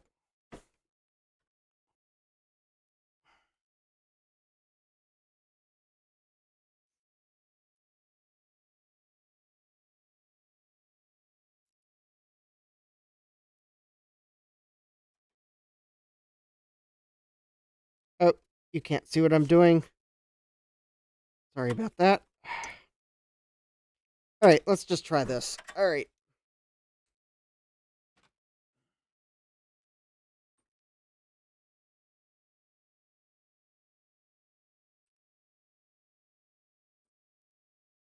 Oh, this is not a PCI Express backplane. It's PCI.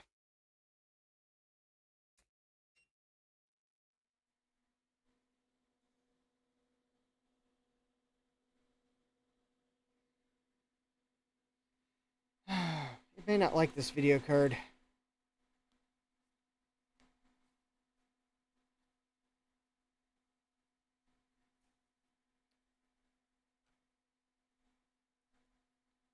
Well,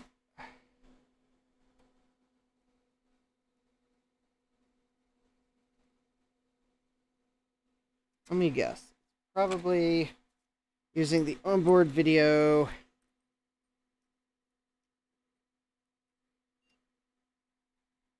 Ah, it is using the onboard video. What do you know?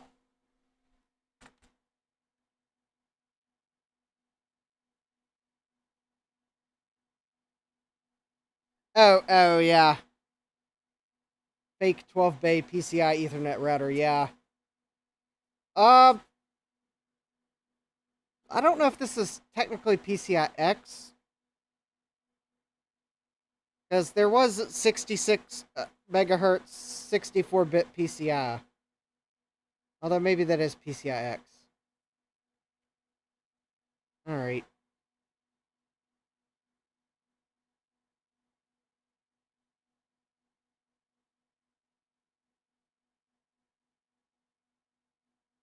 I'm decidingly... Oh, let me guess. Maybe it did decide that it wanted to use the external video card after all.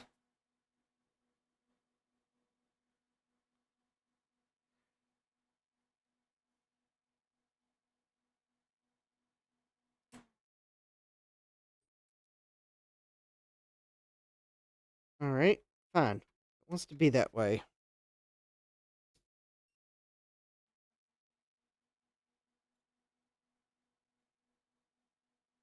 Alright, let's see what it does. So I got the external video card is the one that has the monitor. I see nothing on the monitor.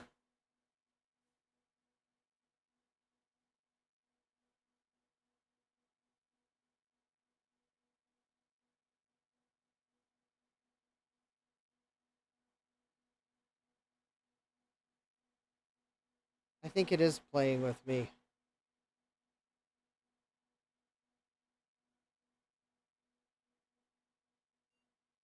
Okay, I heard it beep.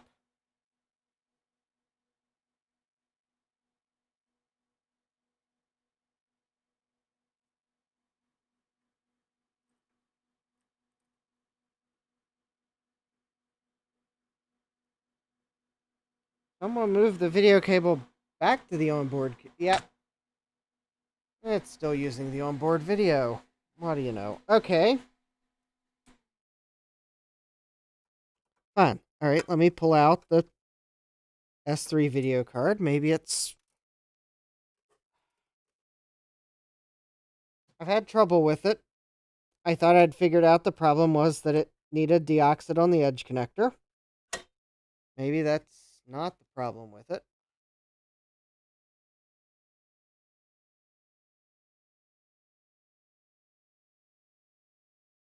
Okay, let me find another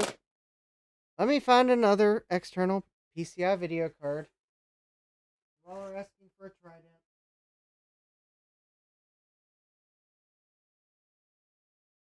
Oh, guess what?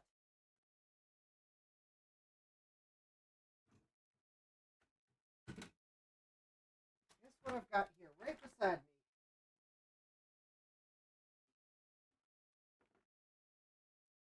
I have 3 PCI video cards right beside me.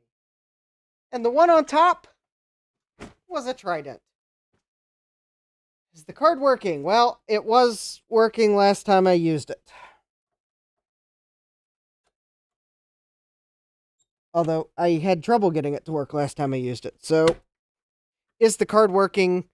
Possibly not. Alright, so this is the Trident card that I think I tested sometime last week and it seemed to work. Alright.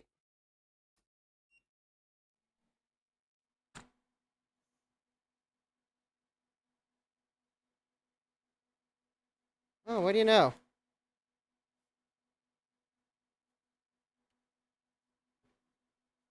I bet there's something wrong with the S3 card I was trying to use. Alright, I'm going to draw a question mark on it.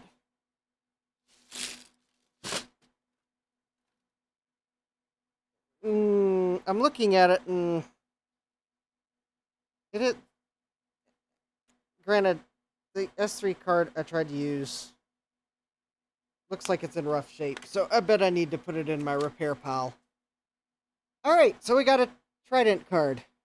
Problem is 30-year-old video cards. Actually, I think the problem is 30-year-old video cards that have a layer of oxidation on them that you haven't managed to get the layer of oxidation off of them because they were stored in a very, very suboptimal storage place, such as a lake or fjord or other body of water or adjacent to it to get that nice rust and oxidation. If maybe it just doesn't like the SBC. That could be true too. This Trident card, however, apparently likes the single board computer. So how about let's see how long it takes the single board computer to rethink things. How about that?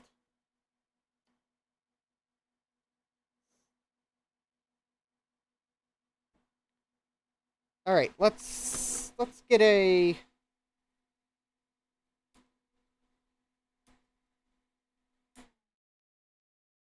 compact flash card in here.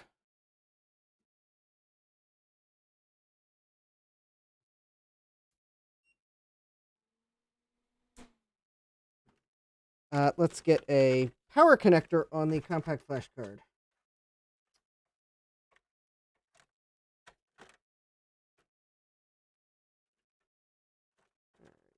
Well, I can find the... There we go. There's a Berg power connector.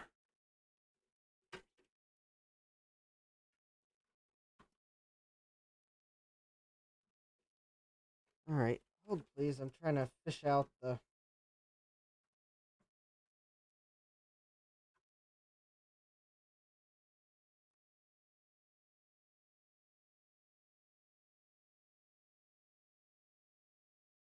Oh, that's weird. Looks like they cable managed the cables in a weird way. There we go.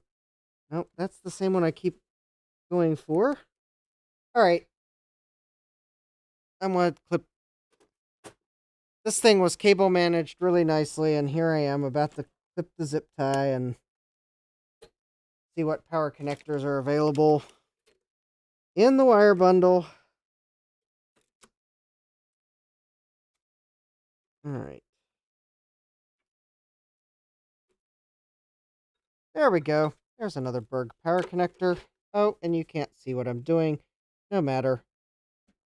I'm fighting with cables. There we go. We have a compact flash card now.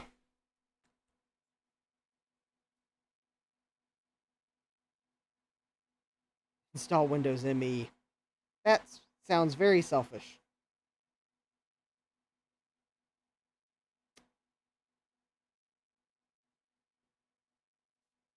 David Starbucks says, I need to fire up Max Payne soon. Haven't played it in years. Ah, there we go. I must have picked the right IDE port.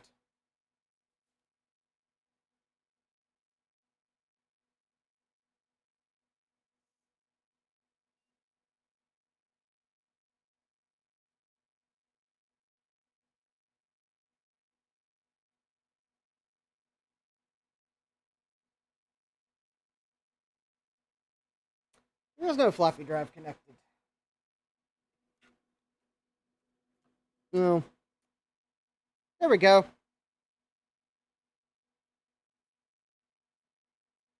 Oh,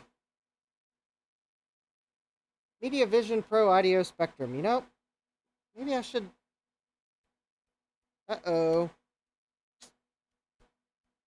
Wait, let me see if I can remember where I put that sound card, because...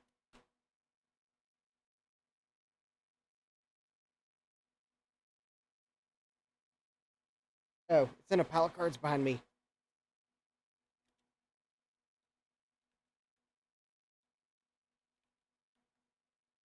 All right, let's run some benchmarks, because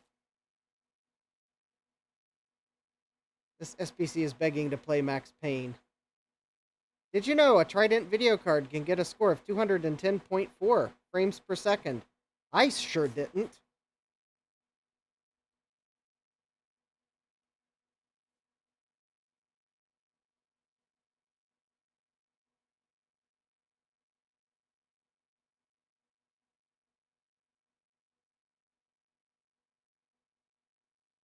You know a Trident card could animate a orb. Well, I didn't. Oh, 64.8 frames per second, huh? This Trident card is showing off. PC player benchmark.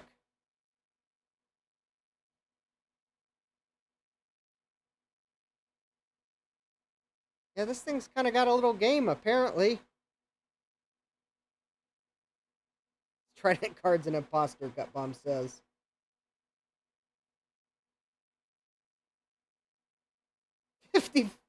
55.3. Wow.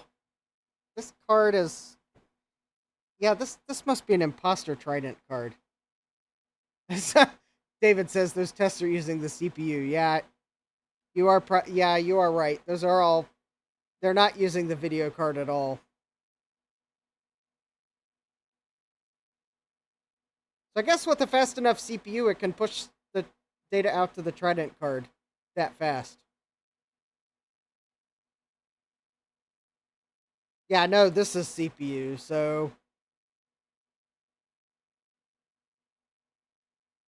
So is this Trident card good for DOS gaming on a fast Pentium 3 system? Yeah, apparently so. Look at that. 2134 game ticks and 1073 real ticks. That's pretty impressive. Well, let's go to Quake. That'll probably make it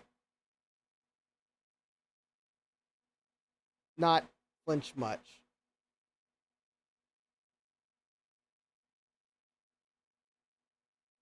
.1 frames per second. All right.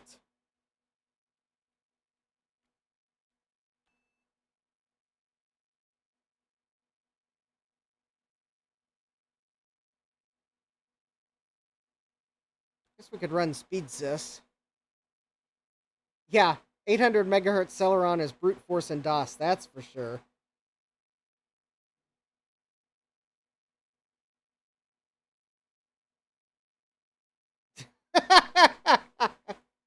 Gutbomb says Trident. Tried. In all capital letters, ENT. Yeah.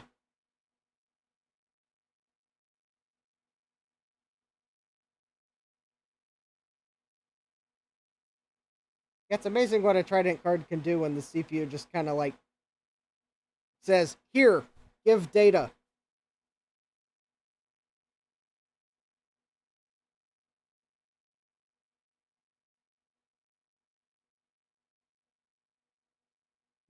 Quake was out when 100 megahertz Pentium was fast. Yeah.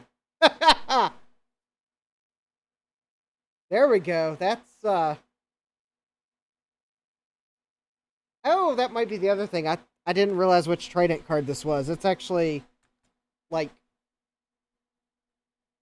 I think it's one of their decent 2D cards. Granted, if it's the one I'm thinking it is, it, like, came out when 3D was, like, probably what they needed to come out with, but... So I think it's like not a bad 2D card at all, but it's a 2D card.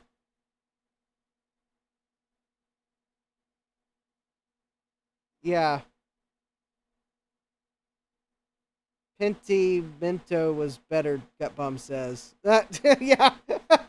Yeah, that would have been a better brand name. So there's some data. If anyone's interested, you can... Oh, it's a 9680 credit. Okay. I thought it was a 9440. This is a 9680. Okay.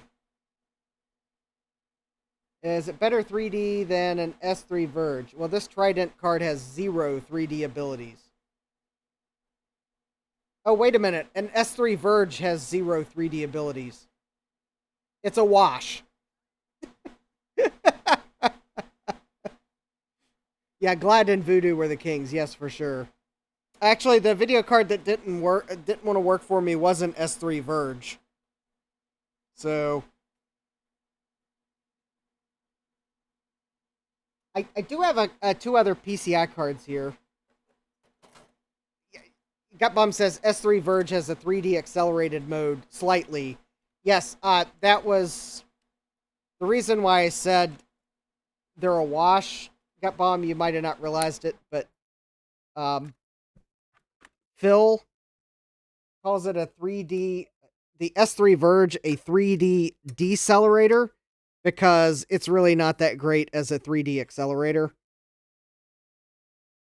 So that was me making a oblique reference to his nickname for the card. All right, so that was the Trident card. I am curious, though. Can we do better? Can we do better?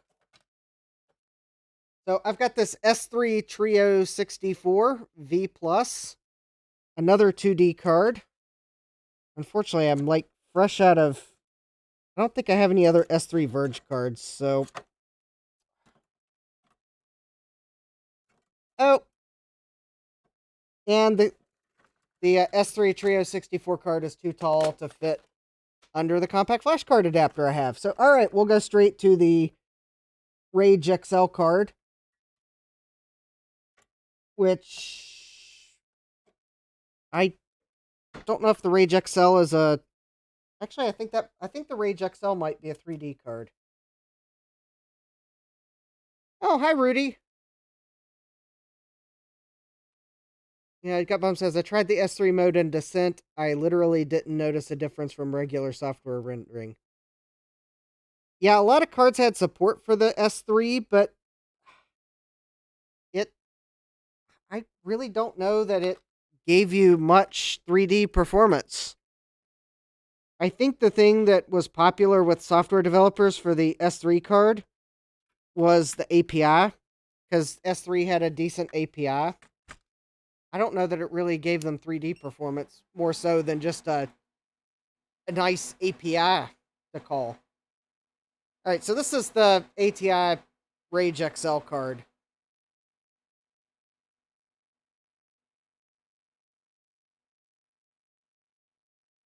It also seems to work with the single board computer.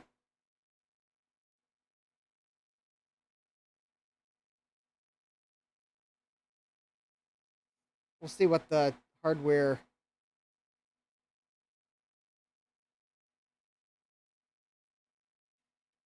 the hardware info says about this card. Actually, while one of the benchmarks runs, I'll go try to find the sound card that I have drivers installed for.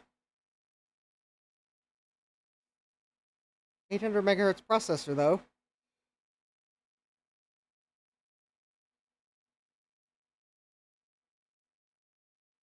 Ah!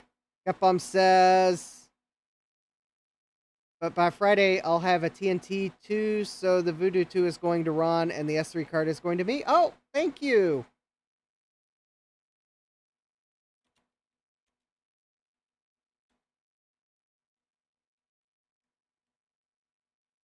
Alright.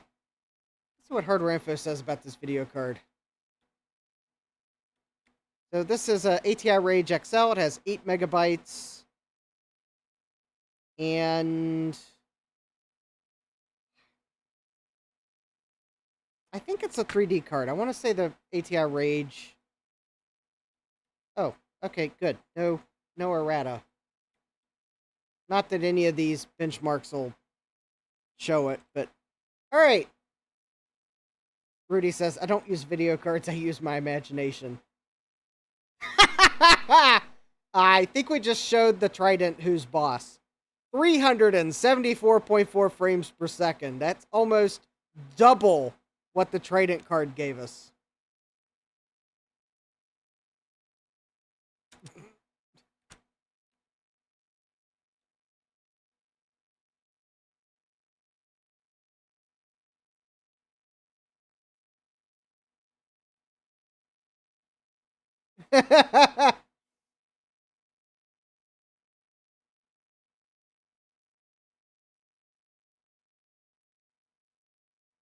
$69.5 frames per second. I don't know if that was faster. PC player.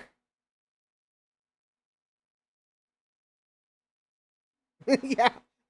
Kim says, wow. I don't have the Joe wow thingy, so I can't hit the wow button.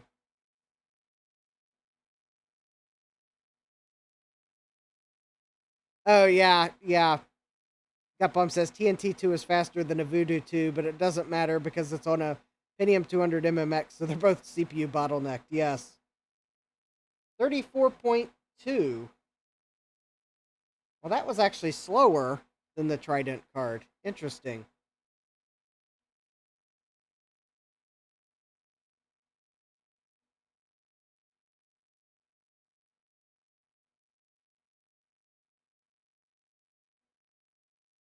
I think this ATI card might tie the Trident card in some ways.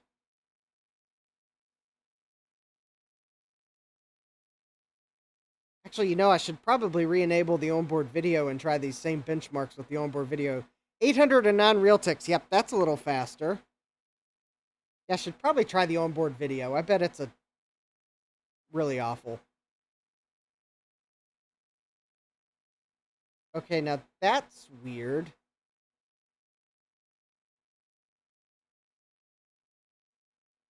That definitely looks like it's running slower. But is that because it's running slower, or is that because it's actually maybe... Did it... Yeah, that's way slower.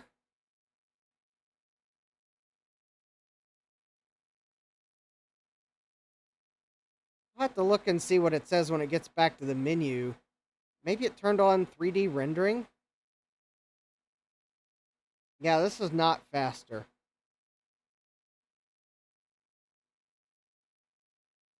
Alright, let me see what it says here.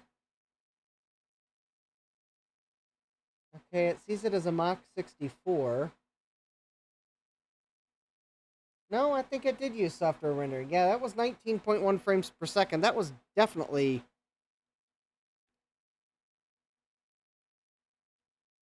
not faster. Huh. Really weird.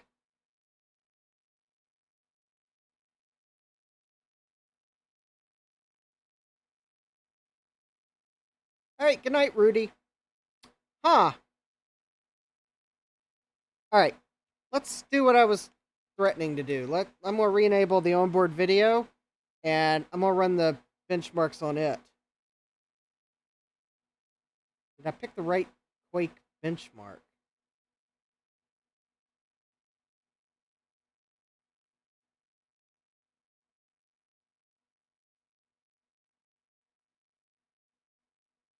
Oh, Kib says maybe the Celeron flooding the Trident with all the data just pushed it out of its frame buffer. Maybe. Gutbomb's asking if I picked the right benchmark. It is possible that I didn't run the same benchmark both times. Alright, let's go back and... Okay, I'll run both resolution benchmarks. And then we'll go back to the Trident card, and we'll try both again and confirm that I actually was running the same benchmark.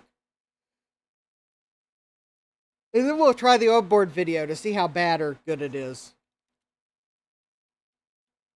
It is also possible that the Trident card didn't even try to render it. Okay, so So if we run Quake Demo C,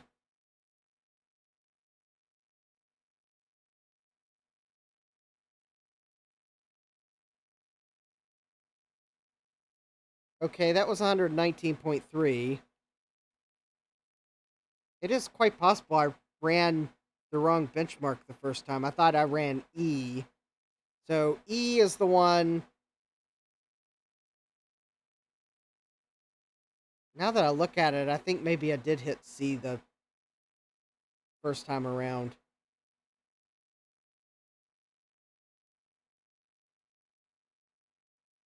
Yeah, I must have actually hit C, but in the back of my brain I thought I hit E because yeah, you're right. This does not, now that I've run both, this does not look like what I ran on the Trident. You are right. All right, for correcting the science, which wasn't actually wrong, it was me hitting the wrong key. We'll go run the Trident card again with both Quake benchmarks to confirm that it's lousy. I don't know why we need to confirm that. We know it's lousy. All right, 19.1. Okay. Okay. Now that we've run that, let me put the Trident card back in, and we'll rerun the Quake benchmarks. And then we'll try the onboard video.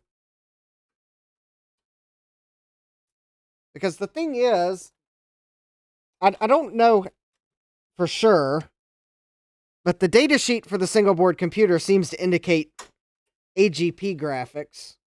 And it is quite possible the Chips and Technologies onboard video is on the AGP bus, which would give it more bandwidth than the PCI. But it's also possible the Chips and Technology onboard video on the single board computer was not really designed for high performance because it's a single board computer and quite possibly going to be running industrial software that has no real need for high performance graphics. Or possibly any graphics at all. All right. Trident cards back in. I got bomb rewound and I definitely hit C with the Trident. Okay. Oh, Kib says the onboard graphics did say it was PCI. Okay. Okay. Well, it may be off. It may very well be awful.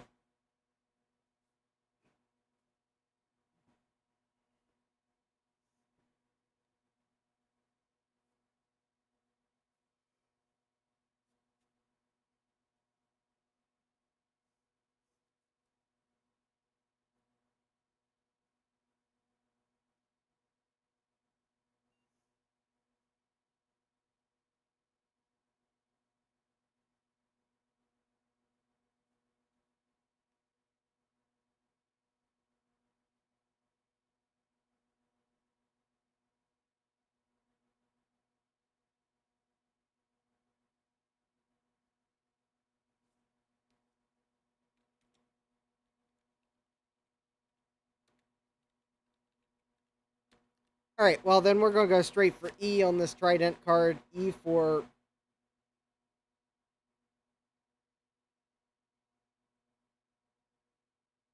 Okay, I know I hit the E key. But that was not E. All right. E. Okay, I'm going to... Something's weird here.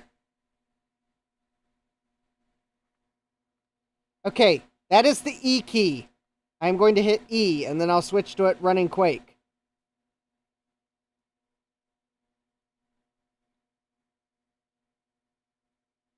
That is definitely not 640 by 480.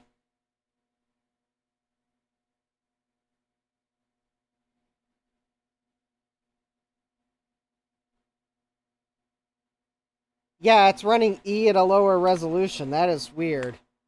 All right, well, let me actually hit C. Yeah, it's running It's running the Trident card at 320 by 240.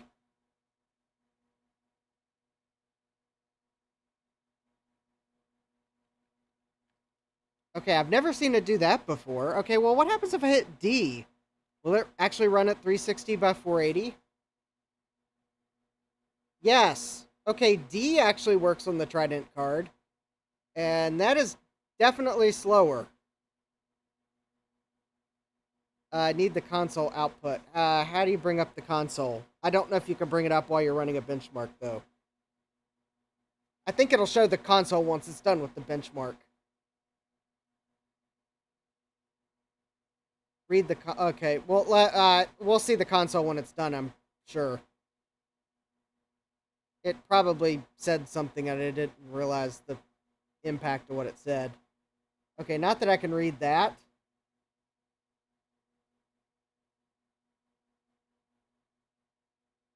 Well, that's 320 by 200. Tilde key.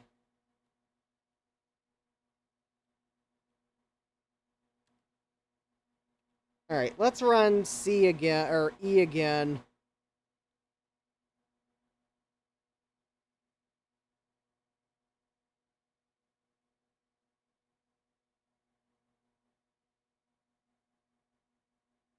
All right, well.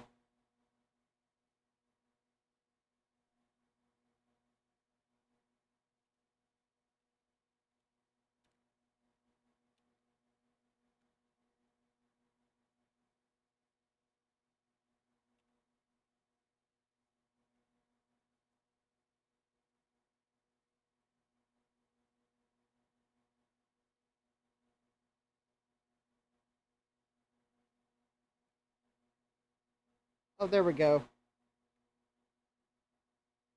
320 by 200.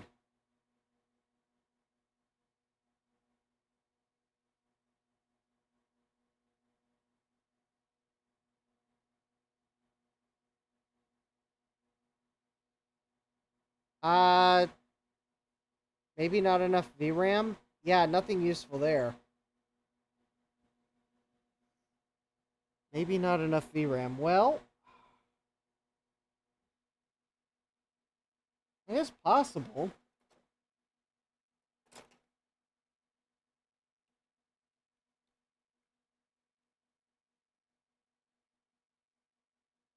Okay.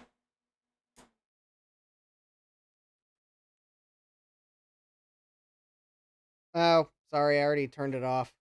Trident is doing some magic. Yeah. Well, the thing is, David, that benchmark is run with command line parameters. So something is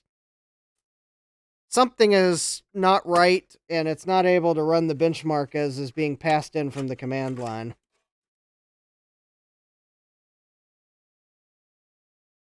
All right, let me see if I can find. I've got some memory modules somewhere.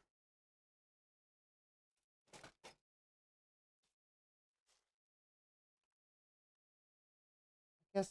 Well, if I can find them real quick.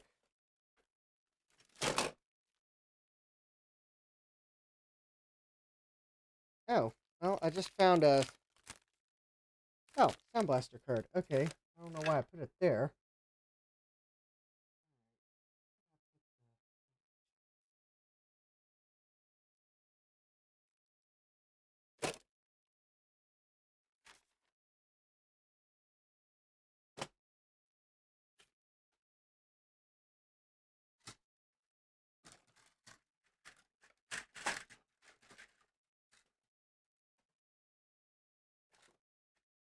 All right. Okay, I'm trying to see if I remember what I did with some spare VRAM chips I had. Almost the point where I think I'm just gonna order more. Actually, I have like a huge cart with UT Source. I just haven't prioritized ordering it. I've got VRAM chips in the order.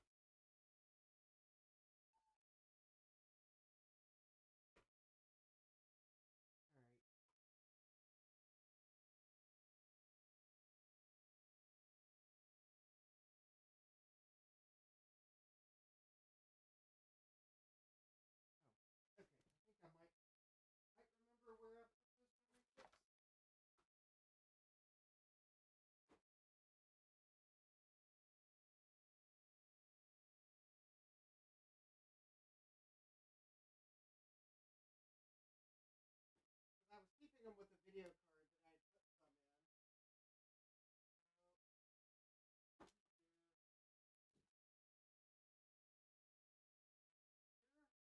Maybe not.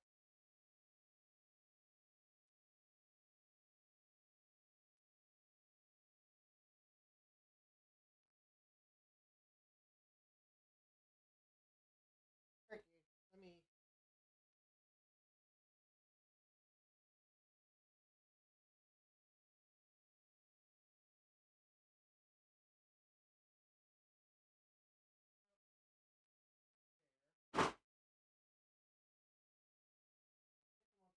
Other package cell. No.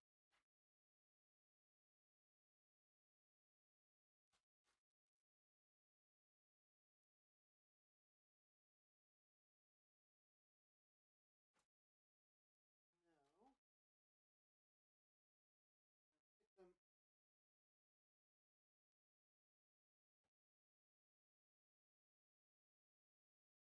So here we go. This might help with our experiment. So I've got a Cirrus Logic PCI video card here, and it has 2 megabytes of VRAM on it.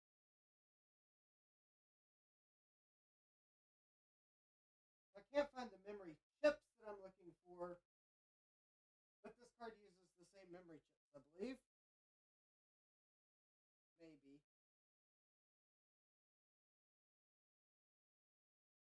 Alright. Put this card in, and we'll see what it does in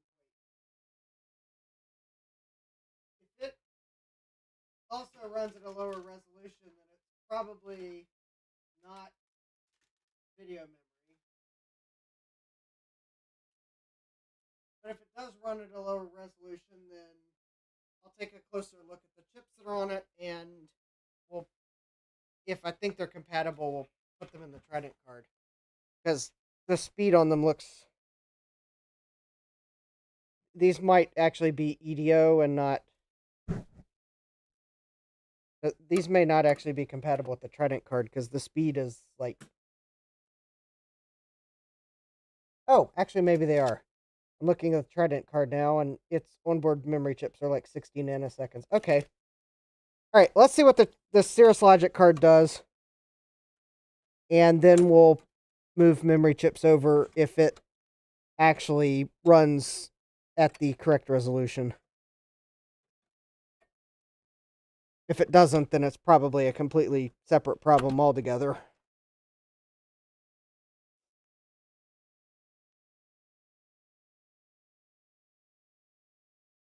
Oh, I missed comments in the chat. I'll scroll up here momentarily.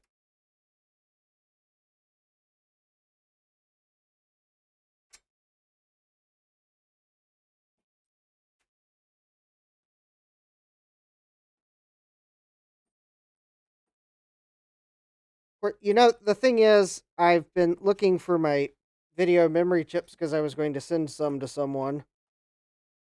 I haven't told them yet because I was waiting until I found them to ask if they needed them. And it's probably going to be my luck that I'm going to hear that they've ordered some memory chips for their computer. And then I'll find them. So that's probably my luck. Alright, well, this let me look one other place for those memory chips. Inevitably, that's what it's going to be. That person will order them. I'll see one of their YouTube videos. They'll mention, oh yeah, here we go. We're going to install some upgraded memory chips in my computer. And then 10 minutes later, I'll find the memory chips I've been looking for months.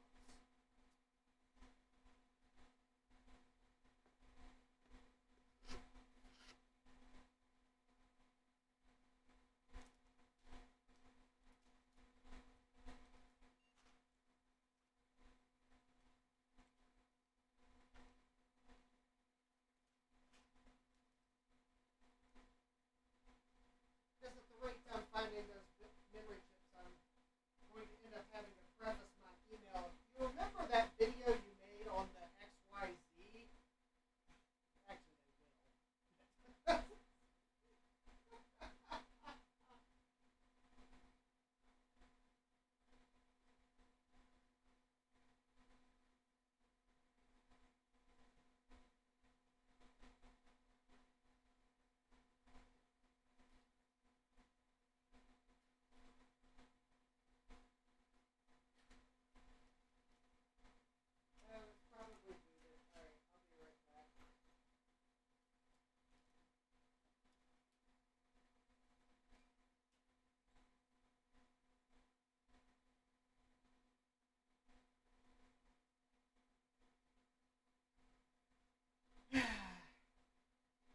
remember this computer you ordered for your special occasion, and you lamented you didn't have any video memory chips. Yeah.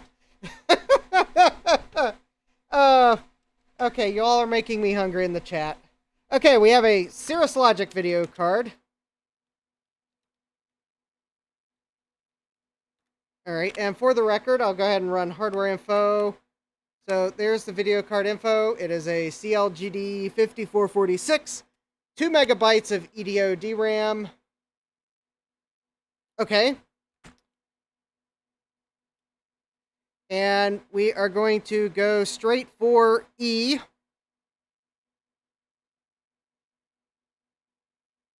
And that is also not 640 by 480. So no, it had nothing to do with VRAM. Or if it did, 2 megabytes isn't enough. Very interesting. The only card that 640 by 480's worked with is the Rage XL card so far. Okay, now I have... Okay. I may have to find a different compact flash card adapter to do what I now just thought of doing. Because I'm going to go find my number 9 video card, which has like 4 megabytes of VRAM on it. And we'll give that a go. Yeah, that was actually was that Cirrus Logic card faster than the Rage XL card?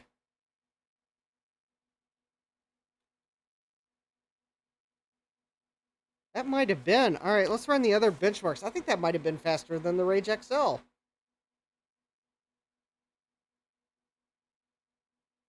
Or at least met it. That's about as fast as the Rage XL was. Okay, I knew Trident cards were bad. Apparently they're bad. Mm-hmm. Yeah, I think that was about the same as the Trident XL.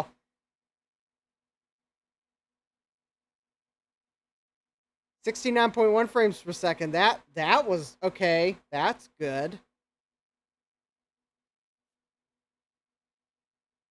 I think the Cirrus Logic card's a winner. Winner, winner, chicken dinner. Oh, I just had the most cruel thought.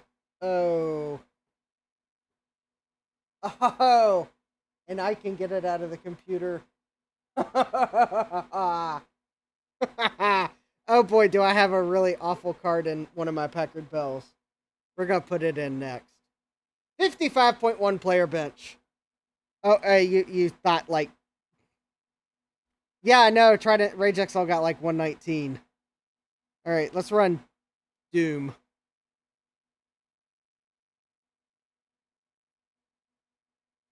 Actually, the card, it's not probably really that bad of a card, given the restrictions that the card has been encumbered with, meaning it's a PCI card. But the Rage XL might be a better card. 809 Realtek. Wow. This Cirrus Logic card is like... Yeah, this thing is like neck and neck with that Rage XL card. This is quite impressive. Okay, so...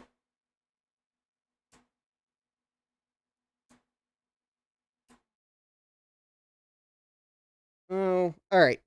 So that's the Cirrus Logic card. That was impressive.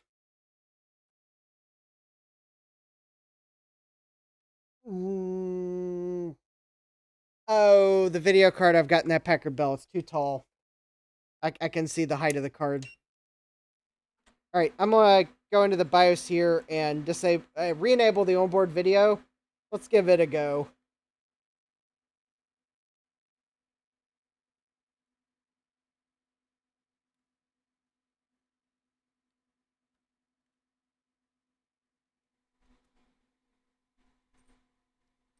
Alright, well. All right, so let me pull the, because PCs do not like it when you have two graphics cards installed. Unless it's like a Hercules card and a something else. All right, so this is going to be the onboard video. Let's see how bad the PC chips is. Yeah. I mean, considering the PC chips video is wobbly on this, whatever refresh rate and resolution this is, I don't hold out much hopes.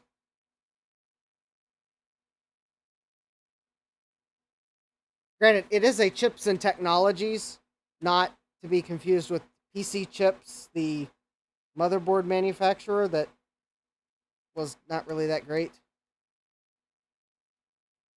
I do believe the two were separate companies. I think Chips and Technologies might actually still exist in some way, shape, or form.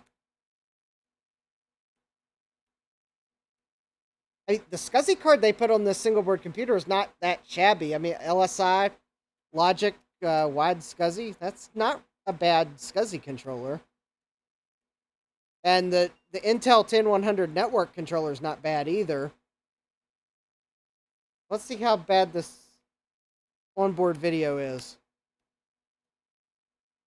64 shared megabytes of RAM, though. Yeah.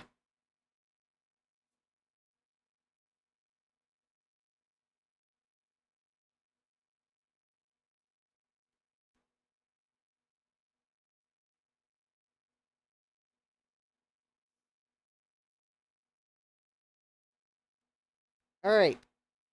I need to change the boot order on this thing. Okay, so I guess I'm going to have to start a thread somewhere to try to figure the jumpers out. Maybe someone somewhere has this board in a computer with the headers plugged in.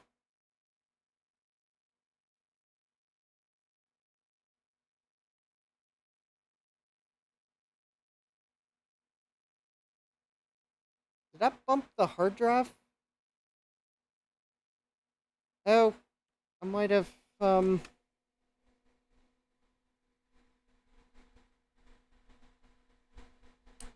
hold on. All right.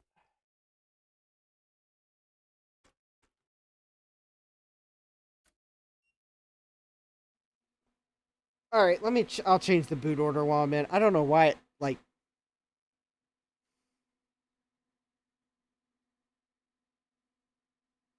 seems like it didn't detect the hard drive or something. All right. Primary master still auto. I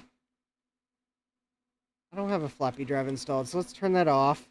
First boot device is...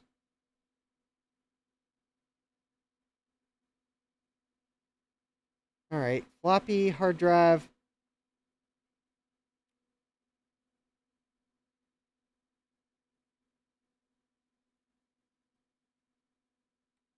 Power management. Okay, that's fine. Plug and play. I think that's fine. Peripherals enabled, enabled, enabled.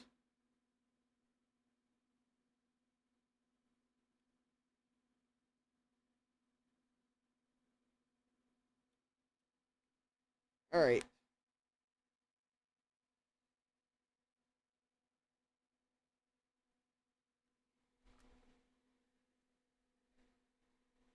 All right.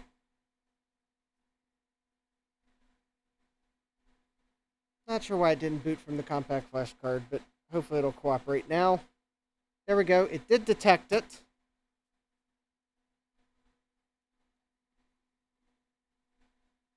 Hopefully it'll boot faster since I disabled the floppy. So it shouldn't try to boot from the floppy drive because there is none configured.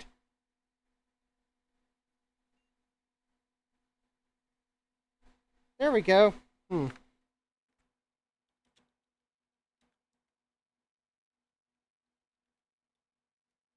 Alright, so... Alright, the onboard video's quality is poor. It has 2 megabytes of SD RAM. the Chips and Technologies 69,000 High Q video. It is on the PCI bus.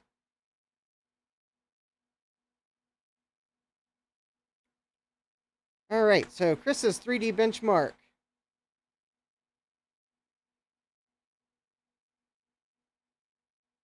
$358.2. Oh! Some of my other PCI cards beat it. Sorry, Chips and Technologies. All right, the floaty orb benchmark, aka Chris's 3D SVGA benchmark. Not to be confused with Retrotech Chris, though. But face it, you like floaty orb benchmark better.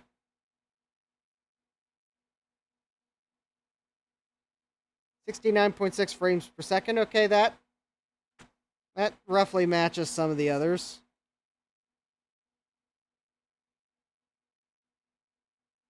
I am penalizing the card, though, for the poor video output.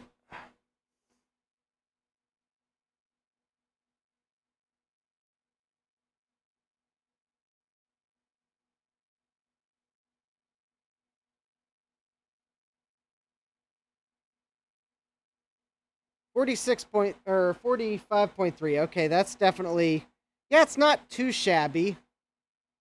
All right, but can it Doom? I mean, obviously it can Doom. Doom's a software renderer. We'll try Quake, though.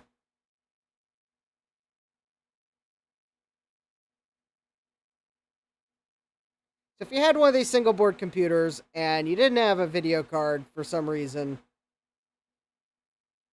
does it Doom? Yes, it does Doom. 834 Realtek. That's not too shabby at all. But will it run Quake at 640 by 480? You can see that I hit E, and it does.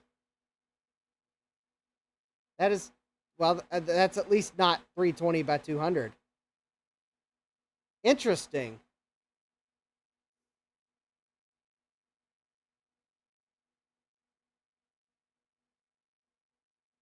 This GPU is manageable. 44.3 frames per second.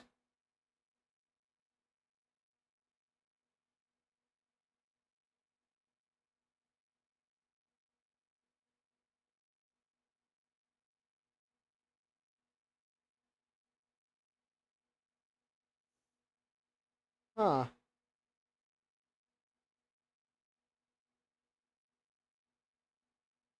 It runs it well, but okay. The video image is wobbly. I mean, you can see it on the boot screen. On my multi-sync monitor, I probably just need to sync it, and it'll probably would sharpen up. I mean, it is manageable, that's for sure. All right, well, let's run Quake at 320 by 200. Yeah, this is actually, yeah, you're right, Kibbs. This has got a point in the okay category. I mean, 122.2 frames per second. This definitely is... Okay, I was wrong. This card has got game. It might just be a single board computer integrated video, but this thing's got game. It's keeping up with some of my... Yeah, for Quake. Yeah, this would play Quake. I mean, 44 frames a second at 640 by 480. That's definitely playable for Quake. I'm impressed. It's holding its own.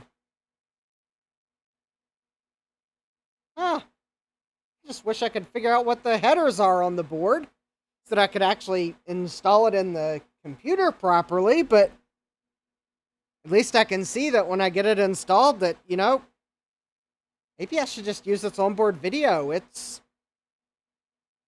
quite capable on its own.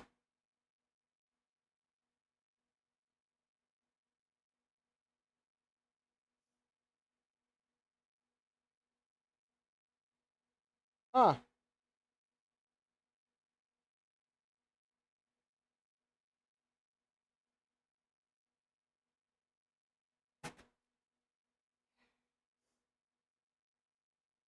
It's newer tech than the others. Yeah, it probably is. I haven't looked to see when it was made, but probably is newer than the rest, which is probably allowing it to keep up.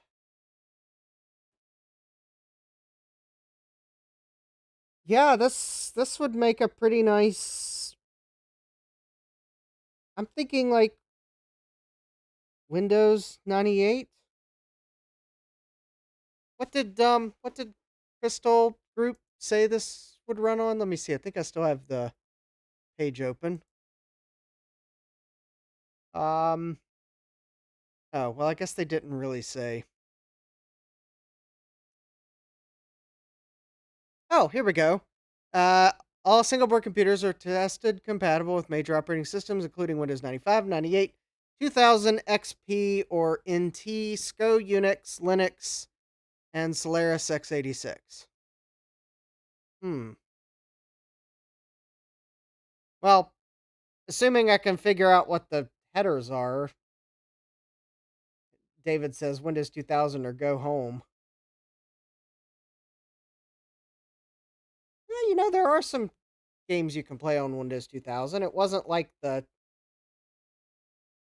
12th Trident PCI cards. Actually, the one problem on the PC platform is, at least on this one, I think I can only have one video card because all of these VGA cards, I think, map to the same memory area. I don't think a PC video card, well, at least for these cards that were designed to be the only card in the system. I think with PCI Express, they kind of changed it so that you can have more than one card in the system. But I think all these PCI cards expect to map in the same memory address or BIOS. All right, I don't think we're trying to install Haiku on this thing. Unless Action Retro is still in the chat and calls my audible, then I guess I have to download BIOS, download Haiku at that point. Except I really need to figure out the front, where the header pins are. Yeah.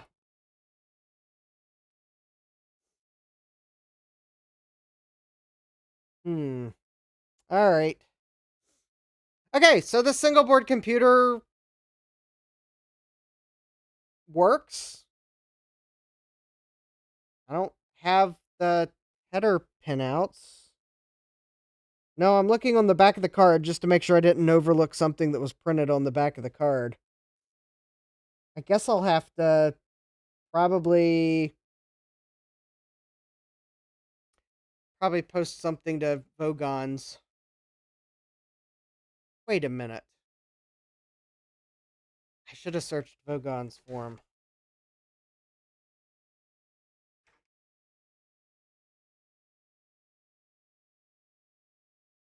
There's one forum where someone might have been looking at something like this. It would be the Vogons forum.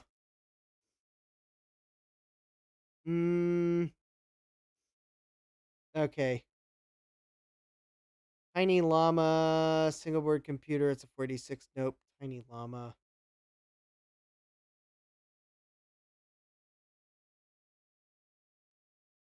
I mean, I would. Nope. Definitely not a Tiny Llama. All right.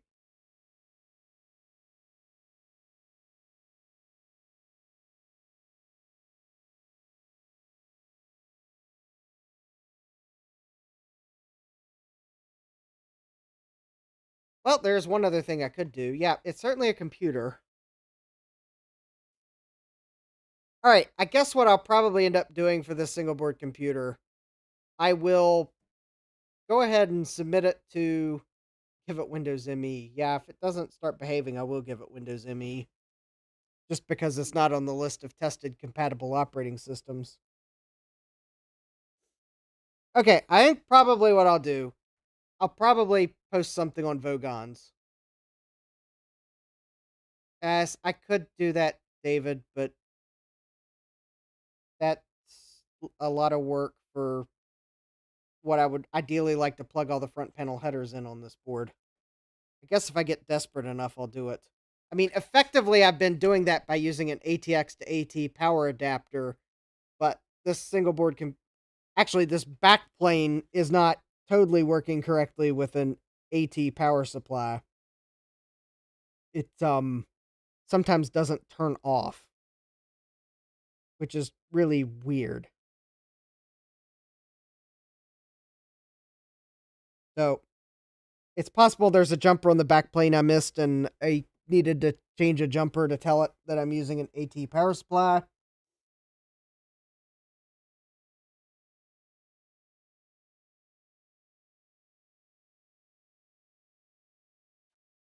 Wait a minute, that doesn't make any sense at all. No,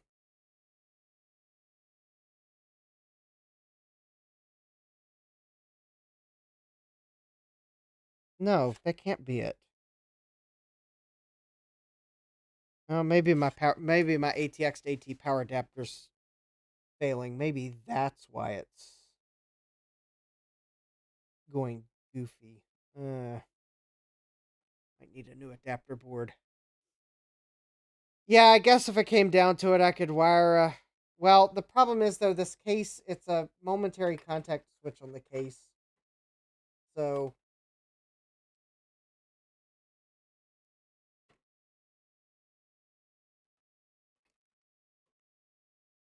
I mean, yeah, sure, I could.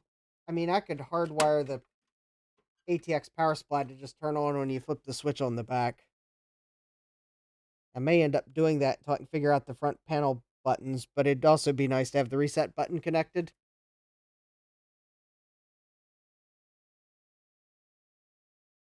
Okay, so it's not perfect. I ordered a single board computer that I didn't actually have eyes on the manual first.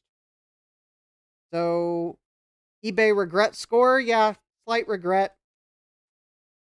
I did not have a confirmed manual found for this board before I ordered it. So, yes, slight regret. Uh, no, no, David, on the, if I'm wiring it into the, no, for the, between the green wire on ATX pin 20 and ground, you actually have to hold it. On an ATX motherboard, the the motherboard takes care of holding that pin to ground when you press the momentary button. So, yeah, you do actually power on the power connector end, you have to hold it to ground because there's nothing in the power supply that holds it on when you momentarily turn that on. The motherboard takes care of that for you. It's just one of those things you don't have to worry about because the motherboard's holding that pin to ground to keep the power supply on.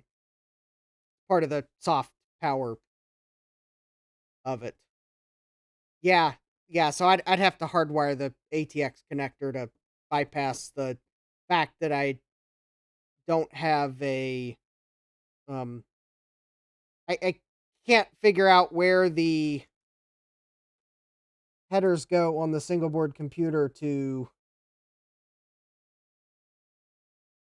because actually it just dawned on me there's probably, not only is there the power switch for the front board connector. Oh wait, maybe that's what this funny board in the front is. Maybe it takes care of holding the power on for you. Anyways, if I could connect the soft switch to the single board computer, then I may very well find that one of these other cables is actually going to the power supply somehow. Or it might be part of the, I don't know. I'd have to look. There might be a pin on the PCI connector. Anyways, I mean, it is fun. It's a fun single board computer. I'm not gonna return it, even though I don't have a manual for it.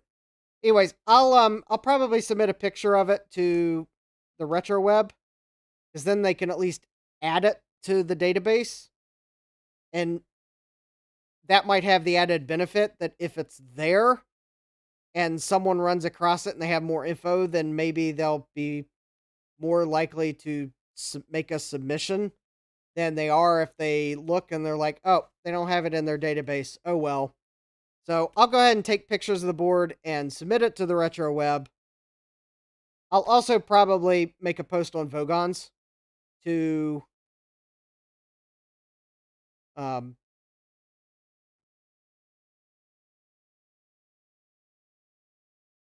actually there is a 5-volt standby on the backplane board, but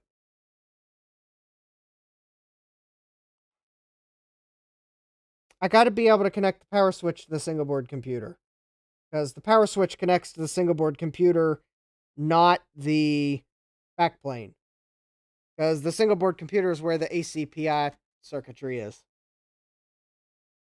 So that's the problem. I don't have the front panel pinout for the single board computer. So I can't plug the power switch into it. I can't plug the hard drive LED into it. I can't plug the reset switch into it. I can't plug because some of the other connectors that are actually on the case that I can't plug into it, there's actually a cable to be able to plug the keyboard into the backplane. I mean, the single board computer may not have it, but whatever. That's available. The only thing that I can take a guess on is USB, because I think I might be able to see enough of the pins to figure out which one's common. So anyways, the thing is, there are too many pins on the single board computer for me to guess which ones are the front panel connectors, because a lot of the pin headers on this board are going to inner layers. Because the thing is, this single board computer is definitely a 4-layer board. It would not surprise me if it's actually a 6-layer board. It could even be like an 8-layer board. I can't tell how many layers are on the board. It's definitely 4. It's quite probably 6. And there could actually be a few more layers. Jeremy's saying, here's an idea on narrowing down at least some of those pins. Check for voltage. It's a lot of pins to check for voltage, Jeremy, and I can't really do it on stream because I'd have to stand the case up on end, which is going to block my webcam, and you won't be able to see what I'm doing. So it's not really conducive to a live stream. Because unfortunately, I can't probe them from this side of the case. Also, this case is big enough, I can't turn it 180 degrees because I don't have long enough cables.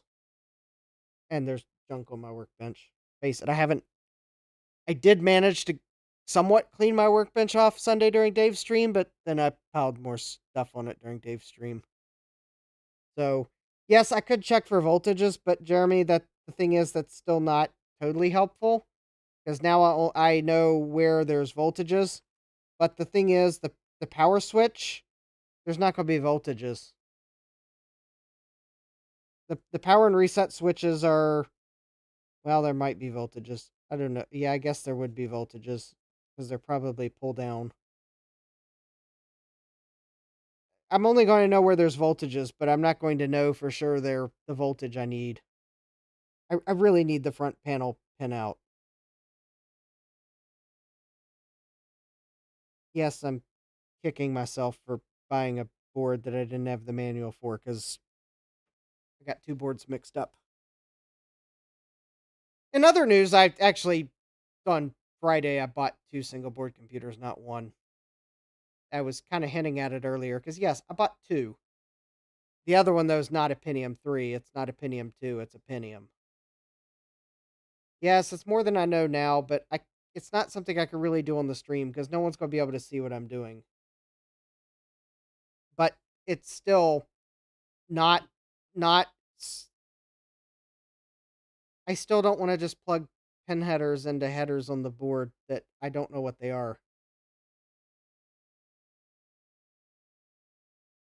Well, yeah, no. 5-volt standby power is the power switch circuit on ATX. Yes. The the backplane board supports standby power, I think. I mean, there's an LED on it that tells you if it's got standby power. Does this power supply on it have standby power? That would be...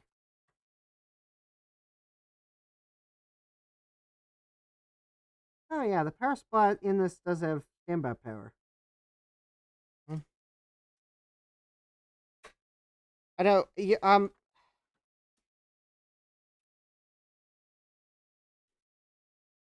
right, well, I'm going to plug the ATX power supply back into the backplane board.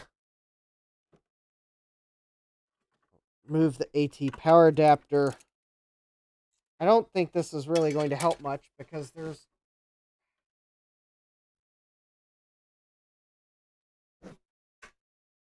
Okay, so if I do plug the ATX power adapter in, so if I plug the ATX power supply into the backplane board, yes, you can see the LED. I do have 5-volt standby. Unfortunately,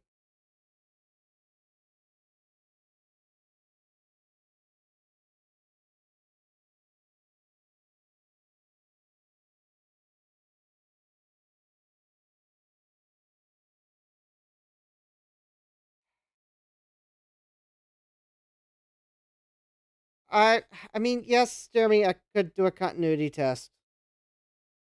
I don't know if you realize, though, exactly how many unidentified pin headers there are on this board. It is more than a trivial number.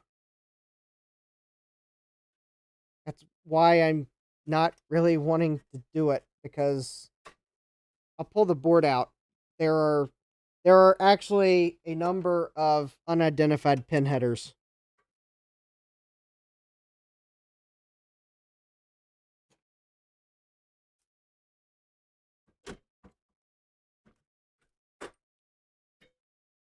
This is why I'm pushing back on trying to identify it by voltmeter, because it's not like we're not talking about a small number. And the thing is, I can't see where any of the traces go. But there's these ones here. There's 10 pins here, and then there's 2 pins here, and there's 3 pins here. Now, I know these are USB because they're actually marked. So these I don't have to check. But then there's like 2 pins here and 2 pins here. Okay, that's CMOS clear, I'm pretty sure, even though it's not labeled because it's beside the battery. But then we have 10 pins here. And we got 2 pins there. So, okay, and that one's marked 5-volt fan header, so I don't need to check that. And the thing is, this board is thick enough, I can't see where the traces to these go. Now, maybe we say that this probably is not the header I'm looking for because it's on the wrong side of the board. And maybe we say that this is the pin header I'm looking for, but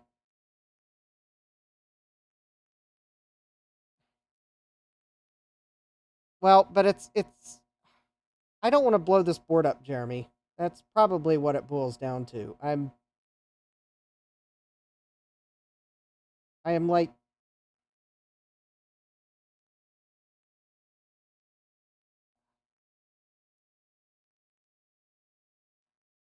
there's not a lot of room on that side. When this board is plugged in, there's not a lot of room to be probing these pins. That's the problem. I mean, it is probably JP1, but the other thing is, and maybe you all are trying to slowly guide me into pulling out the multimeter and trying it. And I'm trying to point out the practical problems that are causing me to not really want to try to play guess the pin out. I wish I had a clue. Even if I could see where like some of the traces went, that would be enough of a clue that I might feel more confident that I'm not going to just short something out on the board.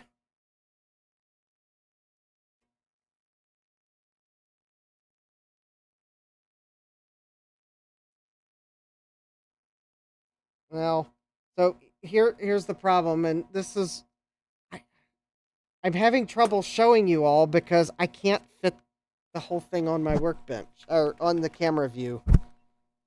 But so the pin header that I need to probe is like right up against this card guide that keeps the card from bending. And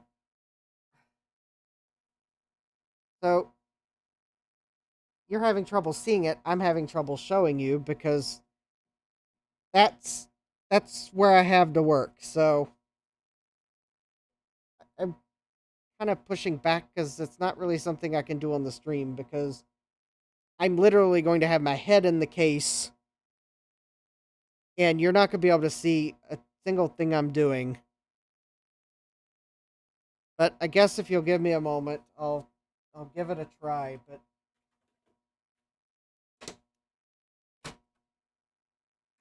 I don't want this to become a full regret because I blew the card up. I mean, and seriously,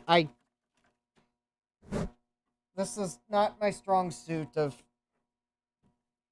guessing the pin out of things.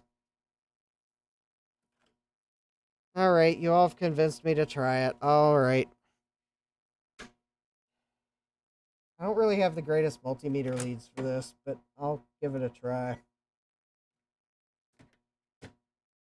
So be nice in the chat. As you could probably figure, I cannot see the chat. You can probably see my cap, and that's about it.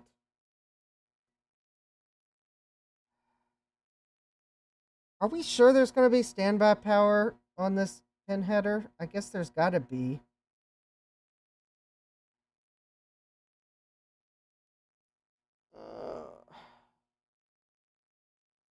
Hold on, let me see if I can find a clip lead.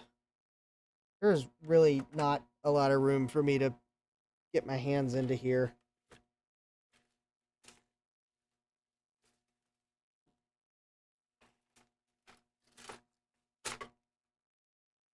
All right, I got a clip lead.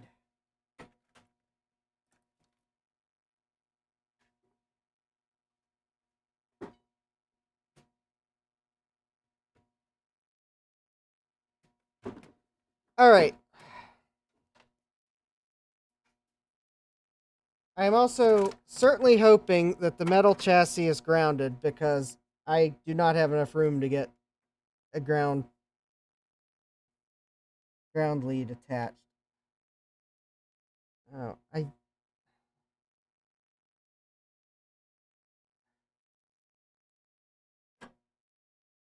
right. Oh.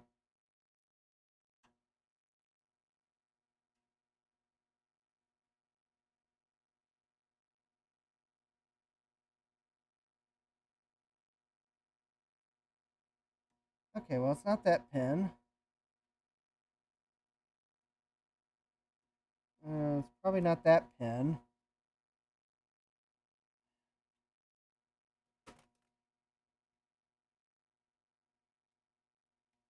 Oh, please.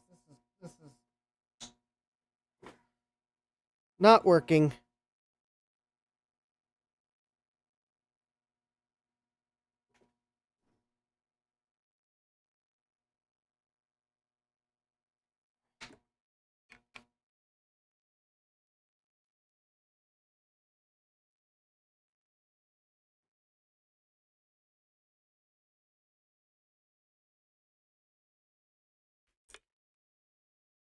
Seriously, I'm having trouble getting the multimeter.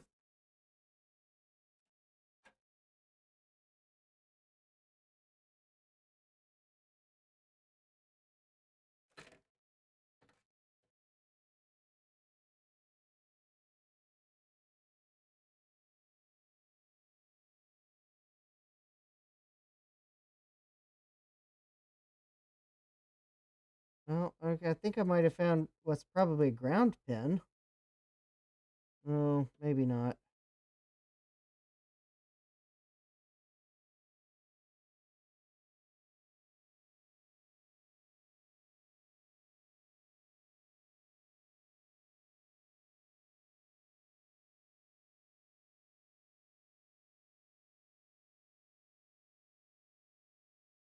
No, none of those pins have 5 volts on them.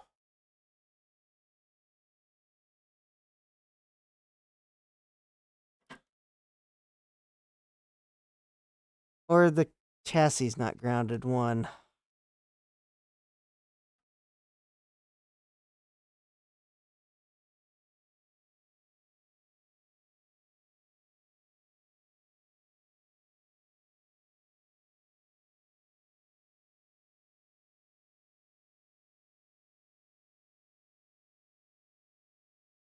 All right, none of those JP1 pins have 5 volts on them, or anything even close to 5 volts. They're all measuring as grounded.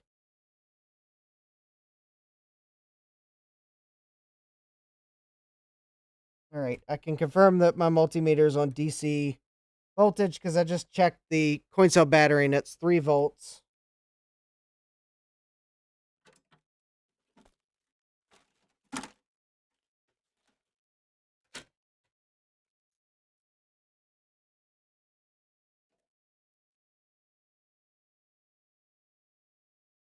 All right, I guess I'll check the other pin headers. All right, it's not those two. Not that one. Not that one.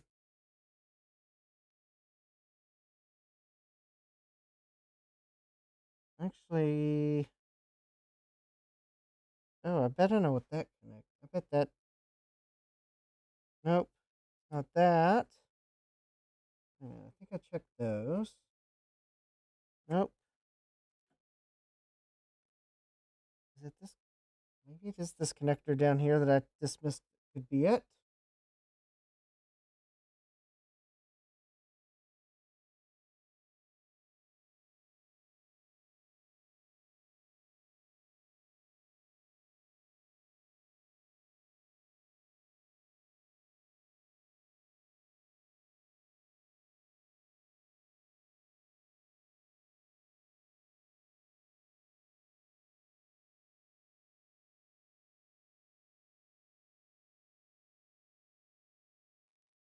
I mean,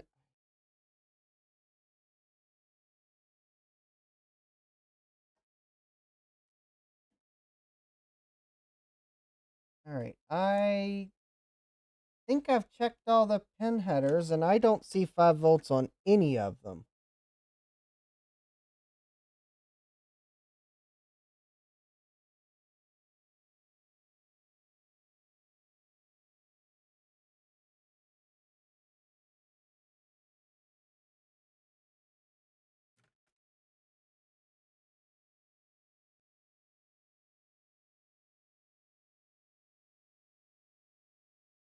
Nope, I had a good ground. I don't see 5 volts on any.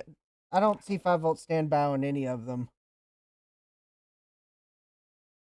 Oh, wait. There was a pin header I missed. Actually, we are assuming that the power switch is going to have 5 volt standby on it.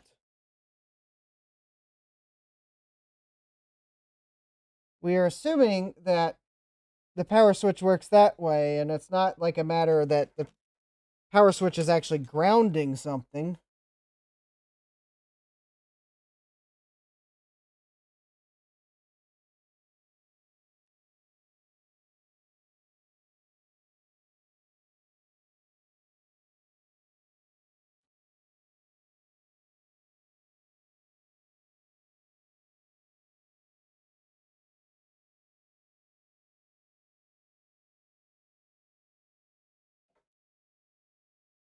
All right,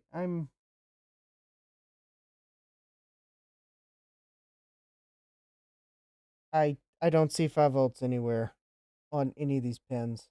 I do know I've got 5 volt standby. I can see the LED on the backplane.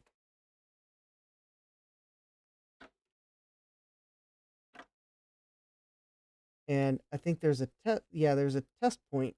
No, no, no, that's not a test point. Where surface mount LED could go. Never mind.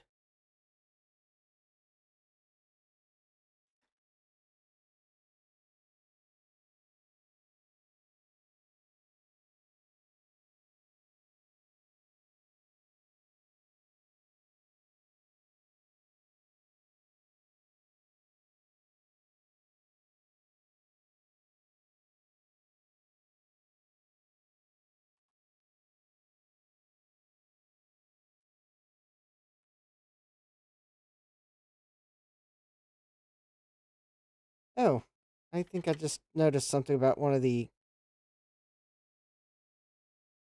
Oh, I think that's a spicy connector.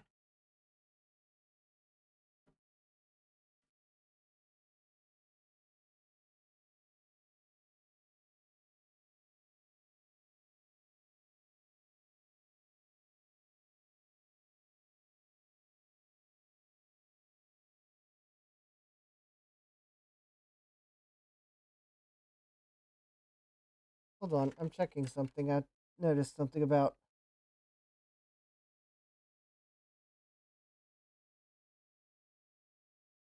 Oh, I think I just noticed something about the way the backplane is wired. And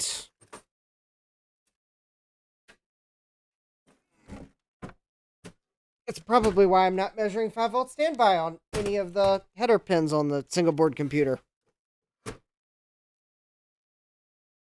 Because I just noticed where this cable is connected to on the backplane. And it's connected to a header that's marked 5-volt standby and power supply on. I definitely am not going to randomly plug this into somewhere on the board, because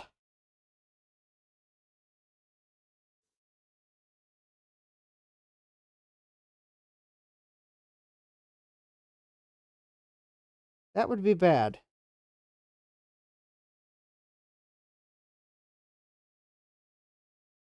Back probe the... No, I wasn't seeing any voltage on it.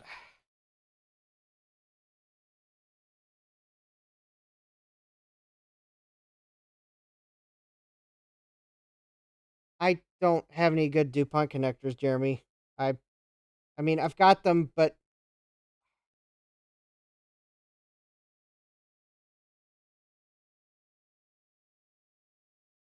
I think I see how this is working, and it's making me less and less want to just randomly plug cables into the single board computer. Because I think the single board computer gets a standby voltage from a cable that connects to the backplane, not seemingly not through the PCI connector. Oh, well, Jeremy, I need to know where the power switch goes. I could care less about the LEDs at the moment. I first need to know where the power switch goes. Kind of my first problem is the power switch.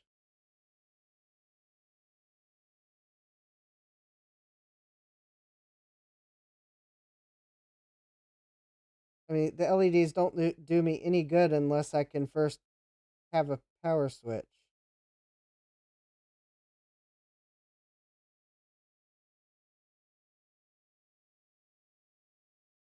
Yeah, there is a header.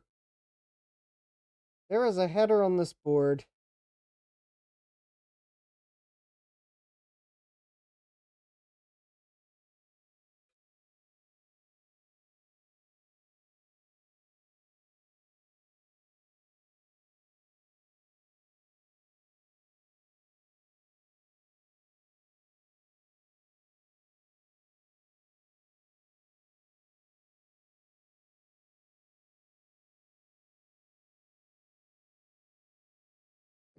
Jeremy, I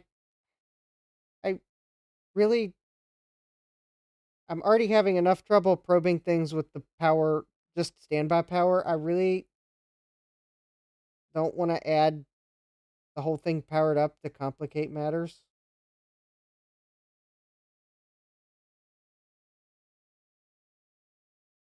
Well, the LEDs aren't going to have power unless I turn it on.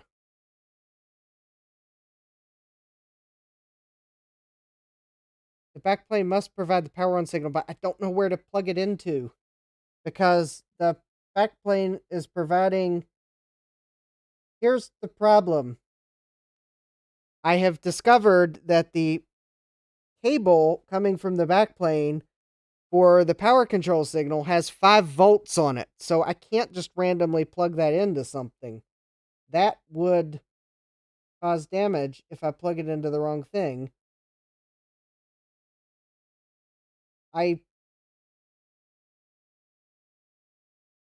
mean, I see a header that looks like it might go with that connector. I can see that one of the 3 pins on that header appear to be grounded. So I'm presuming that the 5 volts would go to the other pin, but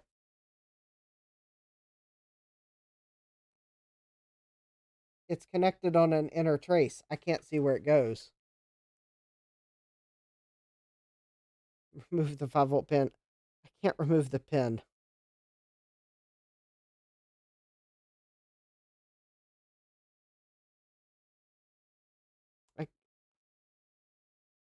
I don't think the power switch works if I remove the pin. That's the problem.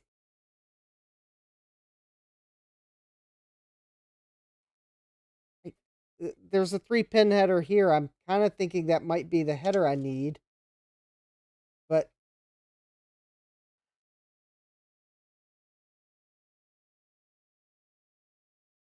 I don't get why power supply on would be connected to ground.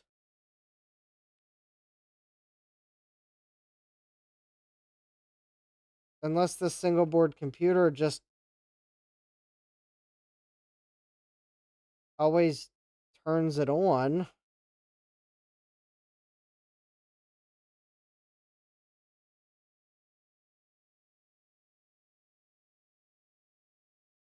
Oh, I guess weirder.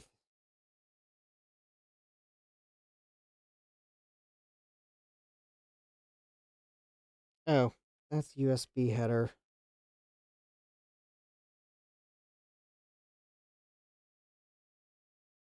Yeah, it's the Crystal Flex 370 GX.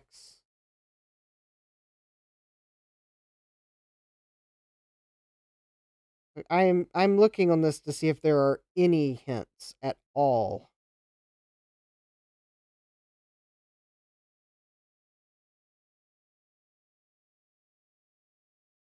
Anything that I might have overlooked.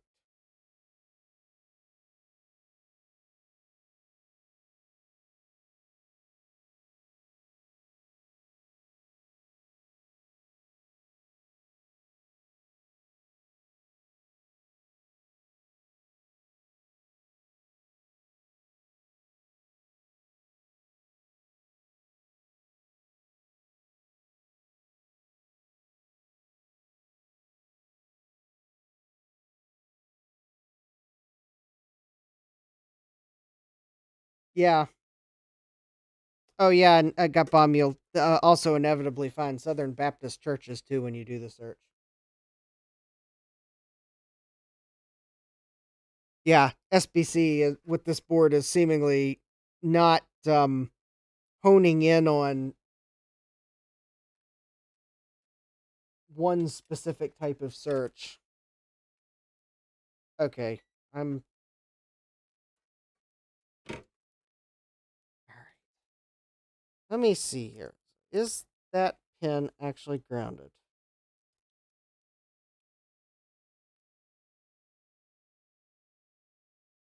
No.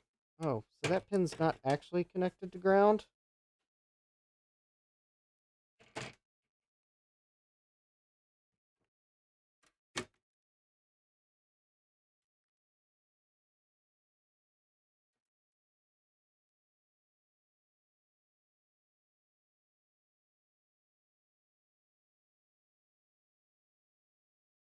Oh, okay.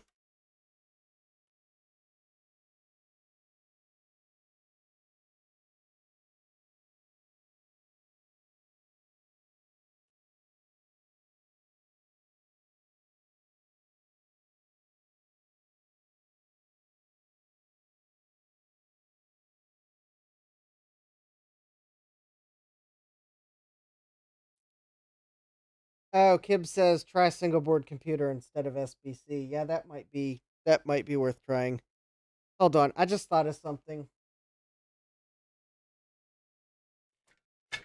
Sometimes it takes me a moment to actually think. So if this 3-pin header is designed to go to the 3-pin header on the backplane that has 5 volts and power supply 1 signals is either of the 2 pins on the header connected to what we thought might be the front panel connector.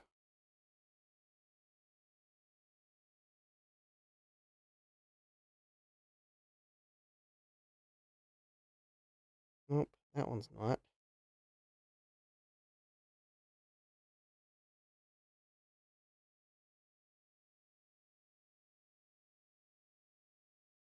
That one's not. Okay.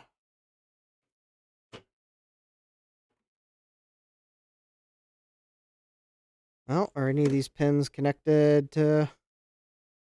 Oh, wait a minute. I just found another 3-pin header that also could be it.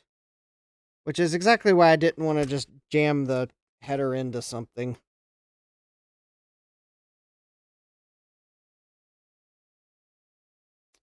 Oh, yeah, that, okay, that other 3-pin header is definitely not...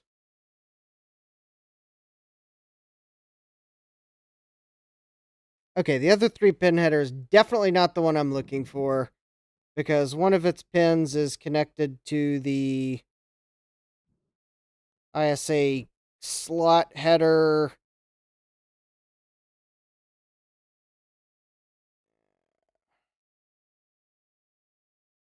Okay, that's not it. Yeah, yeah, Kibbs found that video earlier, and yeah, he's using a backplane that has the power switch on the backplane.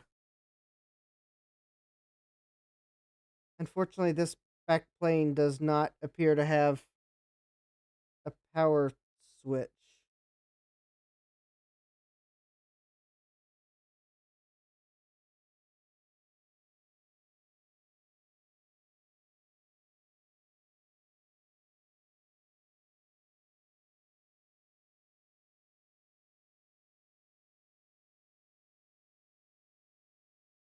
I mean, at least, well, if it does, I don't see where it would go. It is an Advantech PCA 6114 P12X backplane.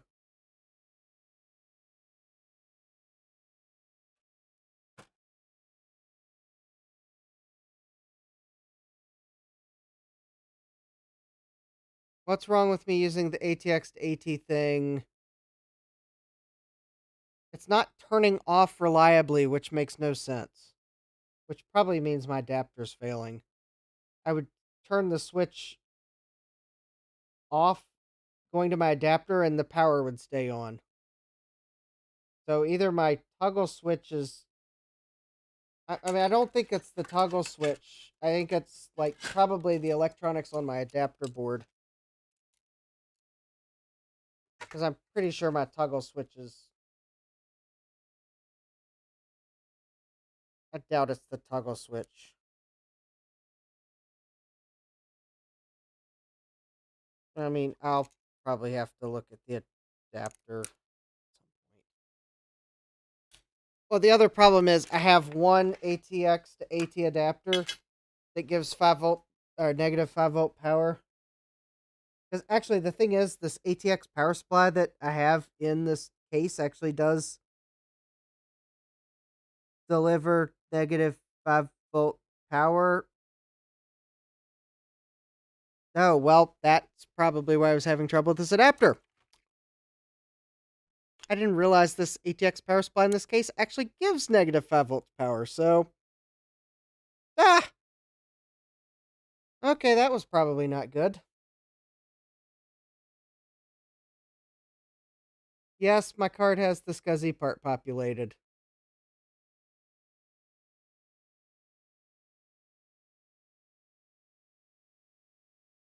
That, so the problem is, this case has a perfectly good power switch on it. I would rather use its power switch. I don't... This case has an ATX power supply in it. I mean, I could dig through my AT power supplies and put an AT power supply in this case, but those don't exactly grow on trees.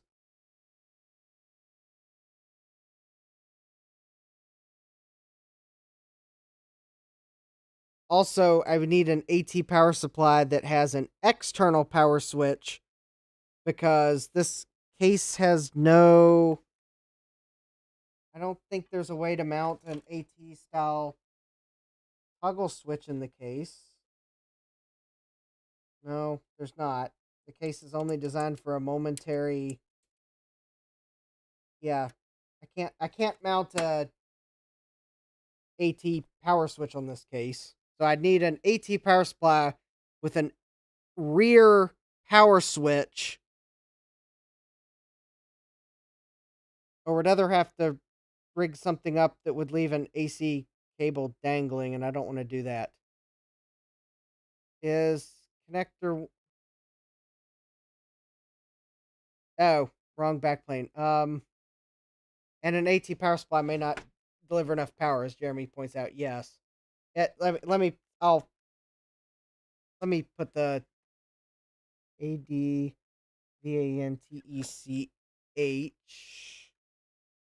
I'll put the part number in the chat. PCA dash 6114 P12X. That's the part number for the backplane. And it's a revision A1.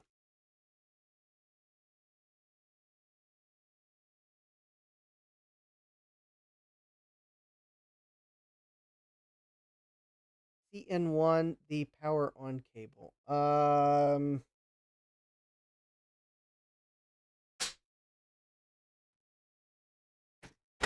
about to destroy my keyboard drawer on my desk.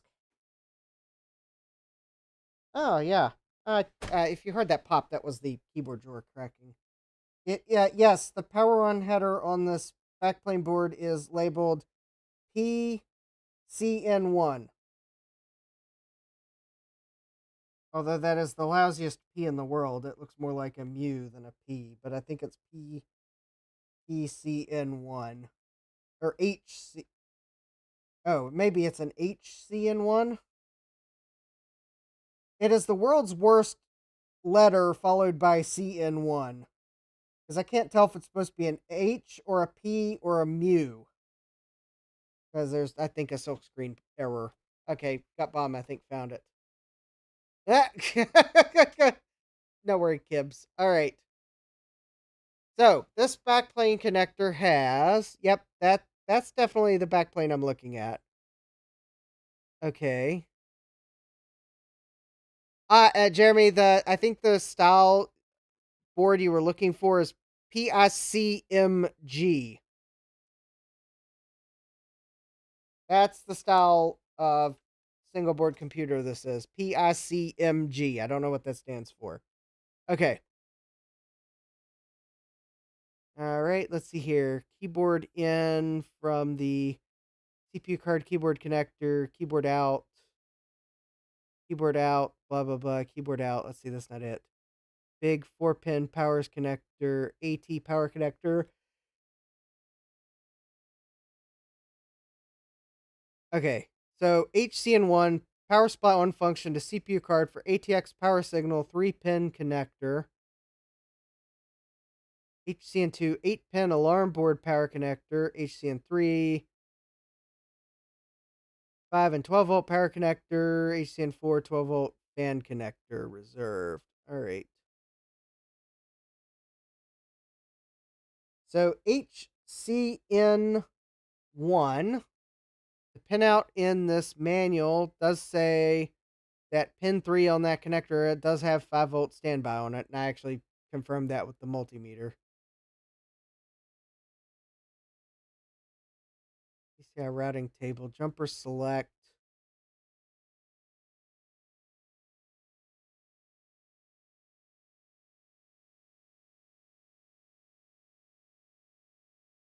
Mechanical dimensions.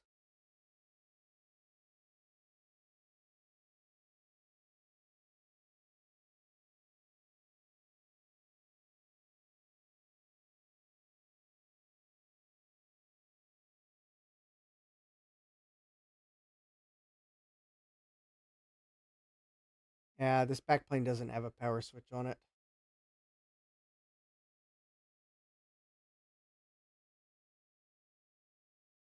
Pins 1 and 2.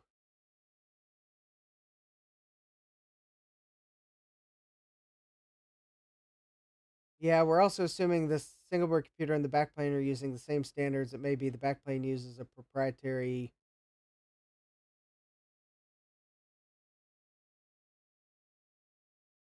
Jeremy says pins 1 and 2 of what?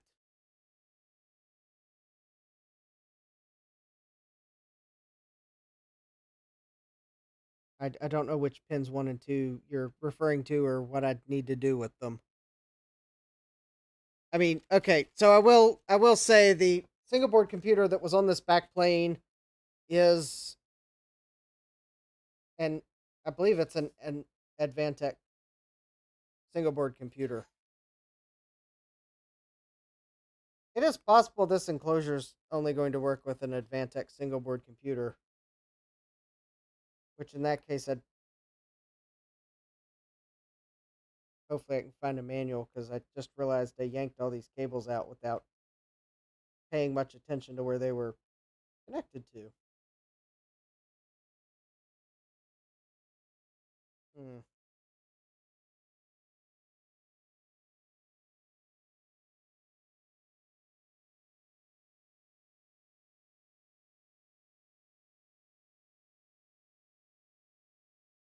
That's quite possible. This single board computer I got for the bargain price of $50 is not designed for a backplane like this. Yeah, it may not be completely compatible. Um, yes, I see you all are telling me HCN1 pins 1 and 2. But fun fact, the cable that's going to that header is not connected to pins 1 and 2. It's connected to pins 1 and 3.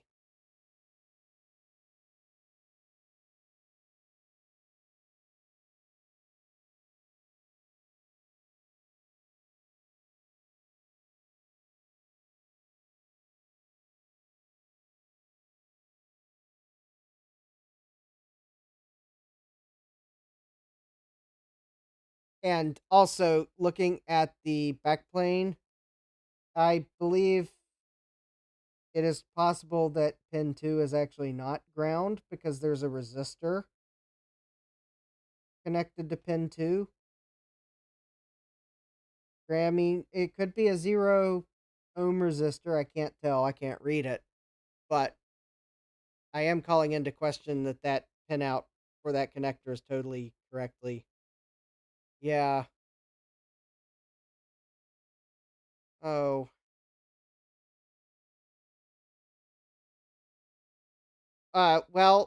Jeremy, that is not the auction I bought it from because the seller has more than one of them.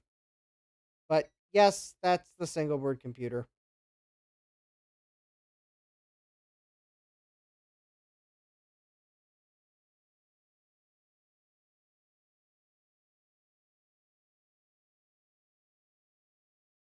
Uh, well, for the most part, actually, that is not.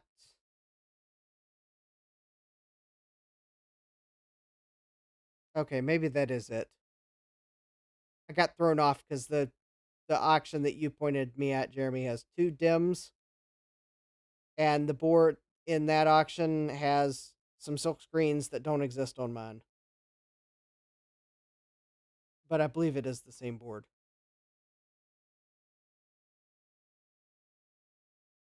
Yeah, that's it. That is the same seller, and yeah, I'm pretty sure that's the same board because I can see the. Yeah, that's the same board. I guess they may have removed some of the silk screens from.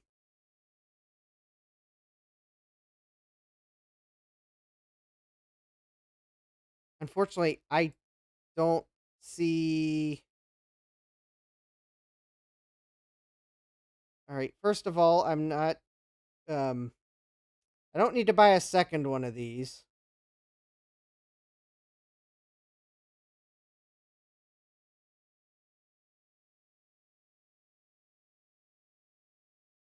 But I'm also looking at the silkscreen markings on the board And I don't see any extra silk screens on it that would drop any hints. None of these mystery jumper headers are marked any differently on the board on eBay. So I won't say that I'll never buy a second something of something to try to fix the first something of something that I bought, but buying a second one of these single board computers so I have one to blow up if I mess up, no, I'm not going to do that. Oh, different chipset, but close enough, probably. Yeah. I mean, Jeremy, I think that might be the same board. It might be slightly different. I can't tell exactly, but there's nothing on that board that's going to help me figure out what's what.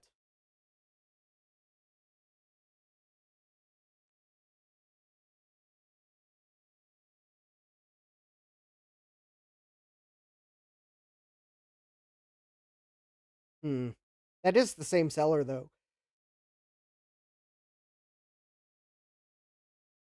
And yes, my comment about buying a second something of something to fix the first something of something I've got, you might take that as a hint that I bought a second something of something today to fix the first something of something that I have. I'll wait until that second something of something arrives, and we'll do a Wheel of Regrets on it at that time.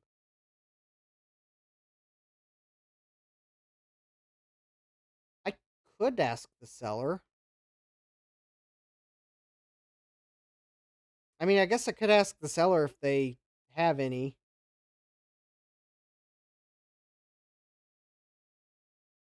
But I can also see they powered the board in an ISA backplane, which probably means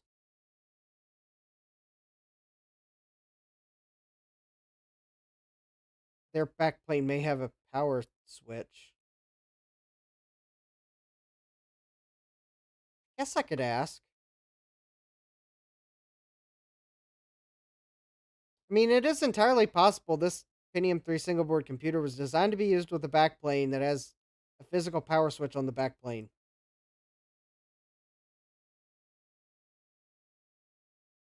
I Yeah, I guess I can ask them. I'm not going to hold out hope that they have documentation because somehow I get the impression they probably pulled these out of some old industrial computers, but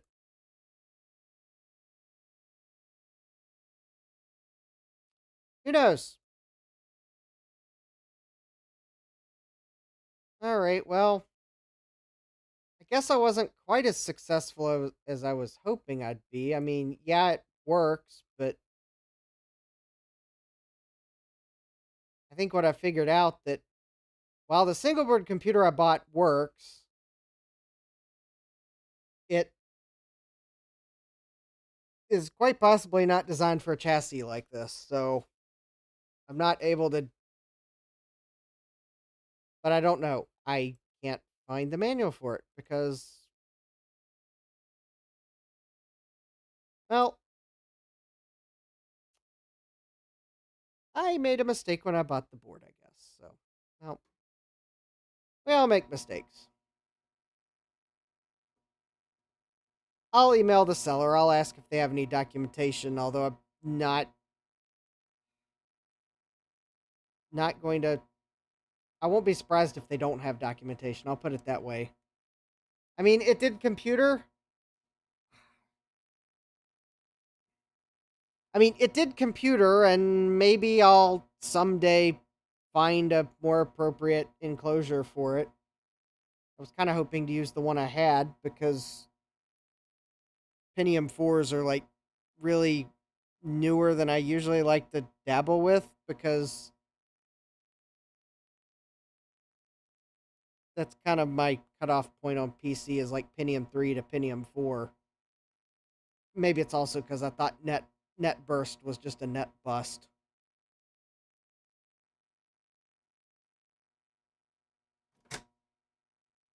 But I mean, I got the Pentium 4 single board computer, although I think it's actually one.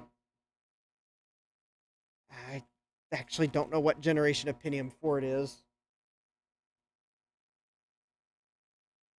I can't tell by the chipset right offhand if it's like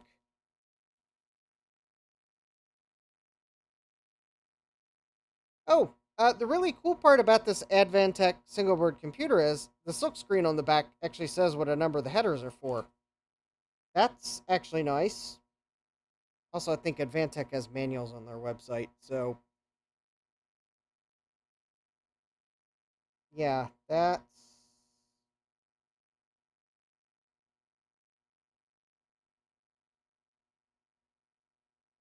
I don't. Right offhand, I don't know what generation of Pentium 4 it is. I can tell you, though, it is DDR 400.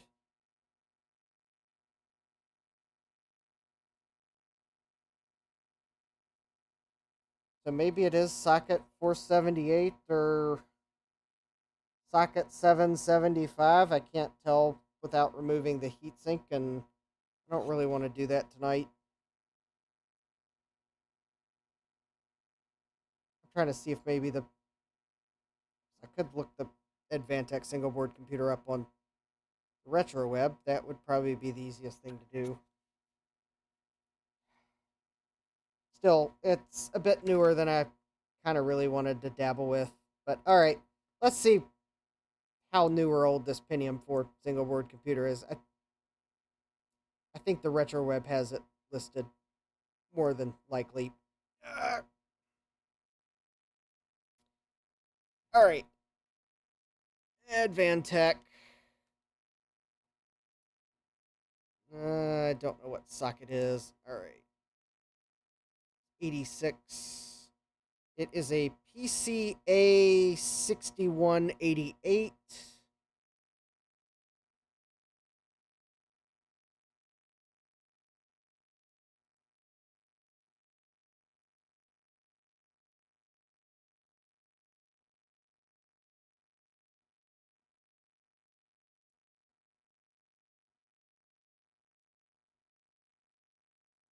Here it is, Advantech PCA 6188. It is an Intel 875P chipset. That's going to be the Canterwood PCI X chipset. It is socket 478. So, yep, the net bust architecture. And yes, I said that in exactly how I meant to say it. Net bust. Oh, but it supposedly has a Radeon 9600 Pro. Oh, well, actually, huh. Yeah, it's got a Mobility Radeon 9600 Pro graphics chip on it. Wow, I didn't realize it had that. Really? Did it really have that? I'm trying to look. I don't see any dedicated video RAM, but. Oh, wait a minute. The video RAM might be on the. Oh, I think I see where the video chip is, though. Maybe the video RAM's on the.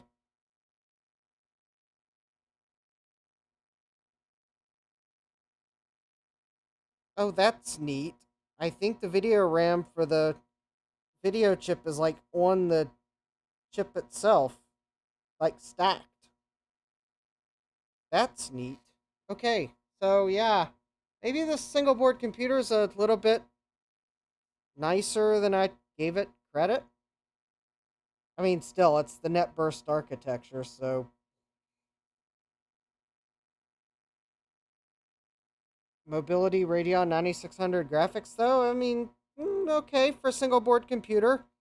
That's not too shabby. I think it has its own dedicated VRAM, so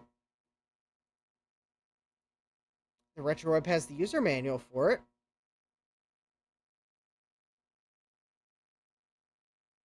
Um, okay, I mean, I'll I'll fix the capacitors someday. No promise on me rushing it, because I mean it's not really my most favorite era of processors, but I mean, yeah, I mean, so maybe this chassis will work again with a Pentium 4. I'll get some like mm, let's see, they're 3300 microfarad 6.3 volt capacitors. I suspect the reason they started leaking is I bet the I bet the voltage is under spec on those capacitors because there's actually three more at the top of the board that look to be in good shape, although I will replace them as well. And they're actually 16 volt, 1500 microfarad capacitors. All of them appear to be potentially. No, those aren't Nichicon. Oh, they're United. They're United Chemicon. They're not Nichicon. All right, well, so I'll get some capacitors to fix this board. I'm not gonna like. I won't let it. I won't let it suffer in its retirement. I'll actually let it get to attempt to woo me to play some games. Although I can definitely tell you though, if it's got a Pentium 4, it's likely I'll probably put XP on it for some XP games. I probably won't try to go any like I won't go Windows 95 or 98 or even Millennium for something that fast. I'll probably go to XP. Anyways, all right. So, the Pentium 3 single board computer. Sure don't know what the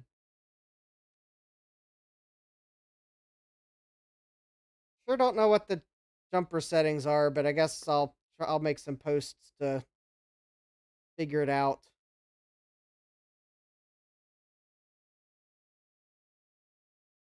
Yeah, I believe that's the backplane the person that made that YouTube video used.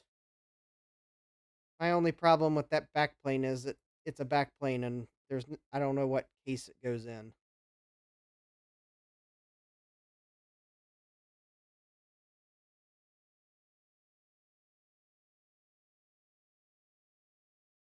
That puts me down a rabbit hole of wanting a proper case for it, but well, maybe I can get past that. All right, well, I'll keep in mind that that's probably the backplane.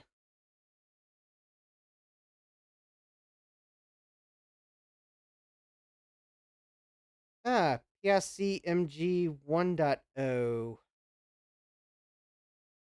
I think I see something here. So that Advantech backplane. Oh, I closed the window. Whoops.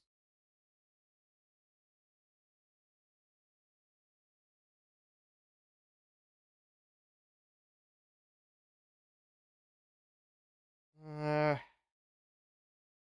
remember, Jeremy, I'm not the like most excited about modding things to put things that they weren't designed for. Just not my jam, but I could be convinced to take a totally utterly worthless ATX case and mod it, perhaps.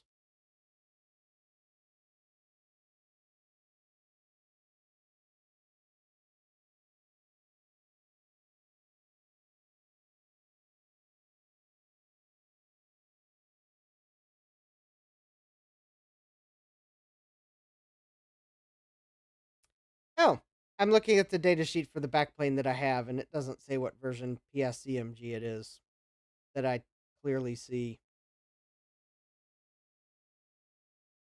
Because I was thinking that maybe, just maybe, that it's for a newer version of PSCMG, and that would probably tell me all I needed to know that perhaps it's too new for this Pentium 3 board.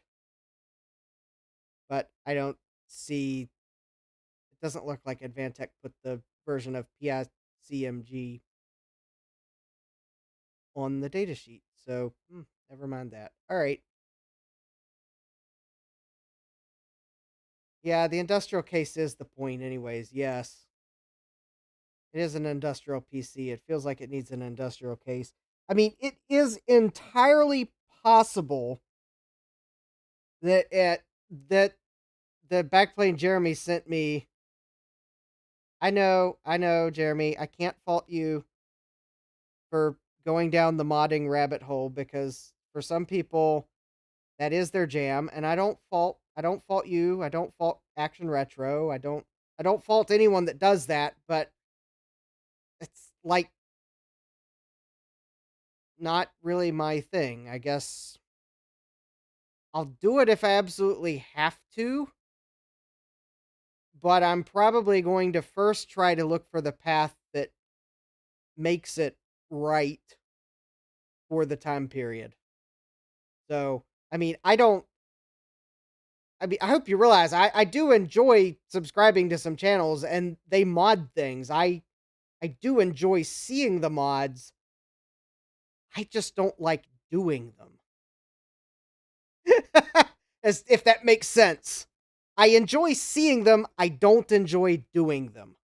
And maybe that's what it boils down to. So, by all means, if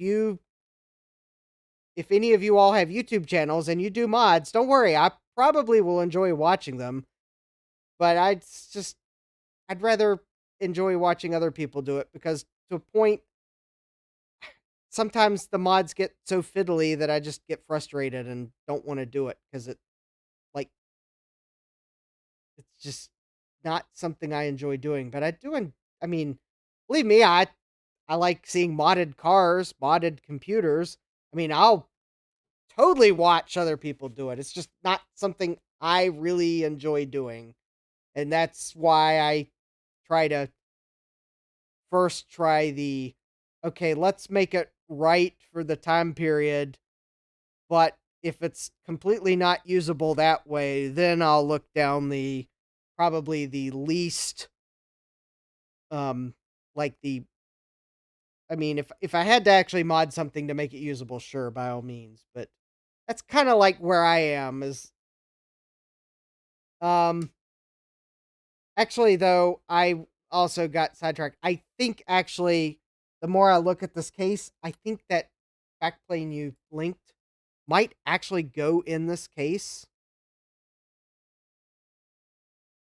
I believe it actually would go in this case because it looks like this case is designed to either hold one large backplane or two smaller backplanes. So I might actually still be able to use that backplane, Jeremy. I can't really I would have a hard time showing the entire because I can't push this case too far back otherwise I start pushing stuff off my workbench, but I believe okay, you can't see the screw holes on the one side, but I think that backplane would actually attach to this case. Oh yeah, I see it. There's actually a row of screws right here. So yeah, actually I think this case I can take this one backplane out and put that backplane in on the left. And I think I'd still be able to put another backplane in over here, although granted it would have to be um a different backplane because of the drive cage here, but I think this case is actually designed for one or two backplanes, and I have seen them sold that way because I've seen these industrial PCs where there's actually two single board computers in the case. Now, why you would do that, I don't know, other than I guess it's because depending on your needs, you need to put two smaller computers in one case for space needs. Yeah. So, anyways, yeah. Oh, don't worry, Gut Bomb. I know I just went through my tirade of I'm not big on mods, but I will be pulling the Dremel out on Thursday because, well, let's just say that I have come to the conclusion that in order to use the Quadra 700 logic board, I am going to have to make a small modification to a not as expensive Macintosh case because thank you, Jurassic Park, for making all the nerds want the Quadra 700. So, yeah, I will be pulling the Dremel out on Thursday and cutting a hole in a Macintosh 2CI case because otherwise I will not be getting a case for my Quadra 700. So, this will be one of the rare times where I am going to have to mod something, despite the fact I just got done telling you all I don't like to do it, but I do have that exception. If that's the only way I can use something, I will do it. And so on Thursday, I will be dremeling a hole in a 2CI case so that I can put a Quadra 700 board in it. Because short of someone saying, "Oh yeah, I got a spare Quadra 700 case and you're welcome to it," I think that's the only way I'm getting my Quadra 700 in a case. So I actually got on my. I think I only need to cut one hole. That is the fortunate thing. I think. I mean, if I'm wrong, then the Performa 600 is probably going to get it first. Yeah. The problem is the Macintosh 2CI doesn't have an AAUI port on it, but the Quadra 700 does. Yeah, and that's the thing, Jeremy. That the 2CI is common enough that's why Garth's got a spare. Garth's sending me a spare 2CI case. So that's the thing. Quadra 700 case, if it comes up on eBay, they go for premium dollar because everyone that wants a Quadra 700 and has a smashed Quadra 700 case, because thank you, Spindler. Yeah, they're going to pay for a Quadra 700 case. So yeah, I'm going to have to cut a hole in a 2CI case. But I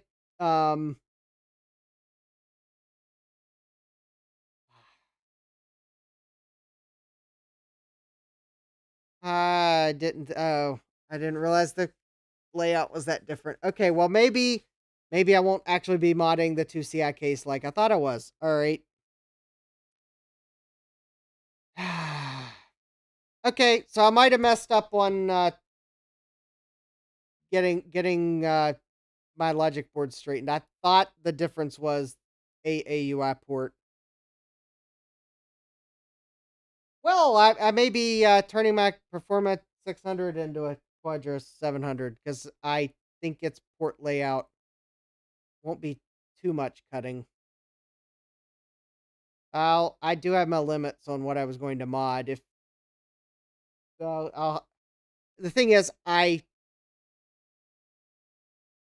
now see that now that I turn around and actually look at a 2CI and the port layout, yeah, I guess I didn't realize that the ports are slightly different. All right, well, I guess we'll see. Jeremy, do you want the technical answer or the realistic answer? Technically, yes, I have a 3D printer.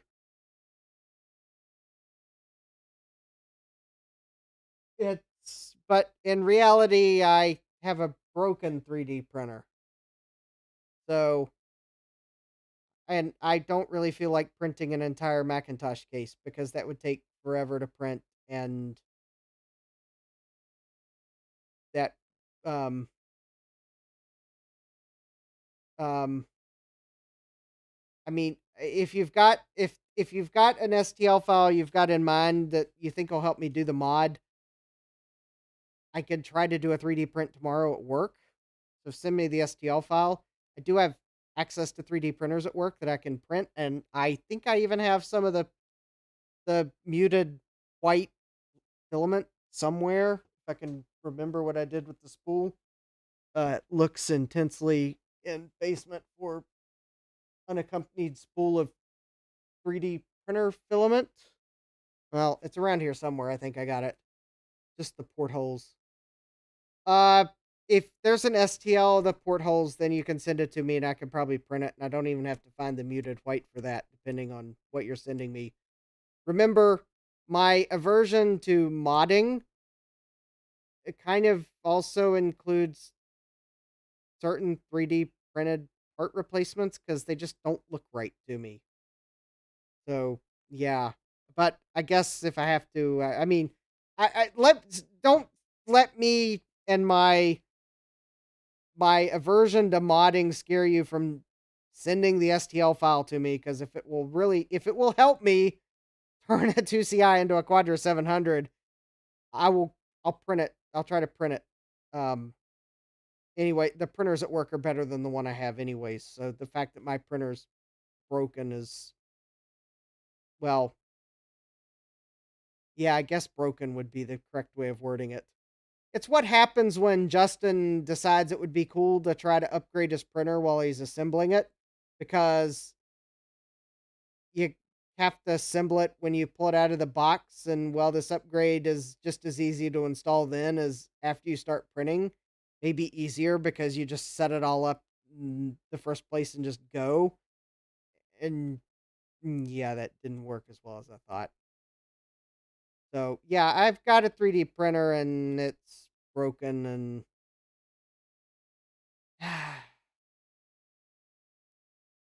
it's on my list of things to fix. There are a few things higher on my list to fix than a 3D printer, so I can print things at work in our innovation station. So yeah, I guess the summary is this is probably the wrong backplane for the Pentium 3 board. It looks like I can put another backplane in this case. So it will still be industrial, other than that will make it hard to put my Pentium 4 board in something. I don't know. There's always a chance I can find another industrial computer case. I mean, Action Retro seems to find them all the time, so certainly I could find them. Yes, Justin kicked self for not grabbing the second one of these that was scrapped at the same time. Oops.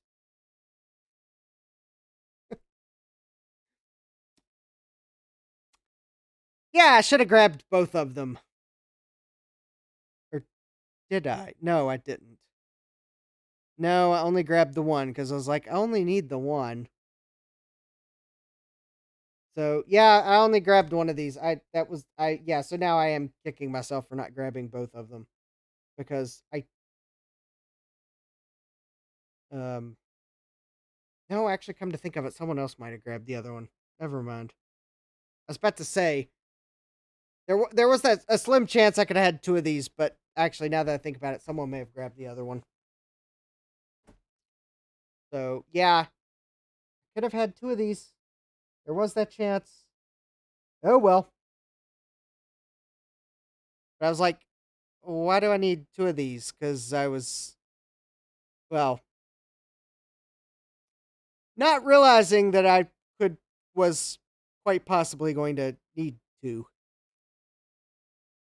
Uh, yeah, I'll look at that in a moment, Jeremy. I'll go and open the link now, just so I can remember to look at that. Um,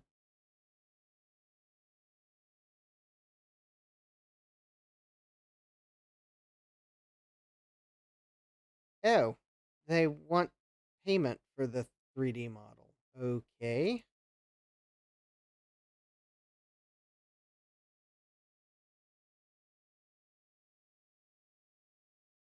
Well, what is that? Okay, you got me now.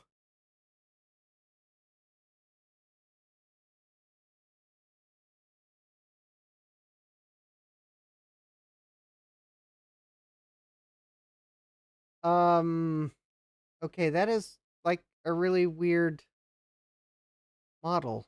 Um,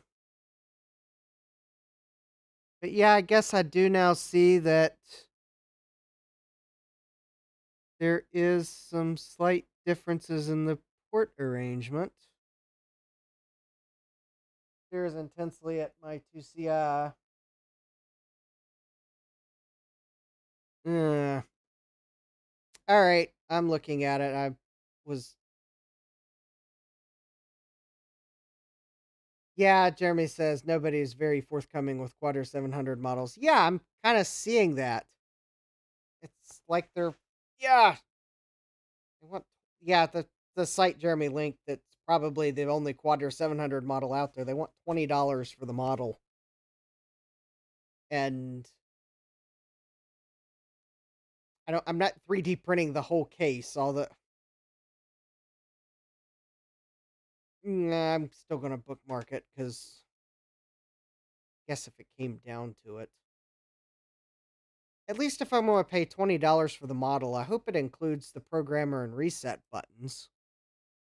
Because that's part of the whole thing. All right, let me bookmark it. There we go. It's bookmarked. There, if I need to refer to it again, I got it bookmarked. All right. So, yeah. Oh. And before I forget, let me... All right. Let me log into my Mauser account here really quick so I can, like, add this backplane to my cart so I don't forget about it.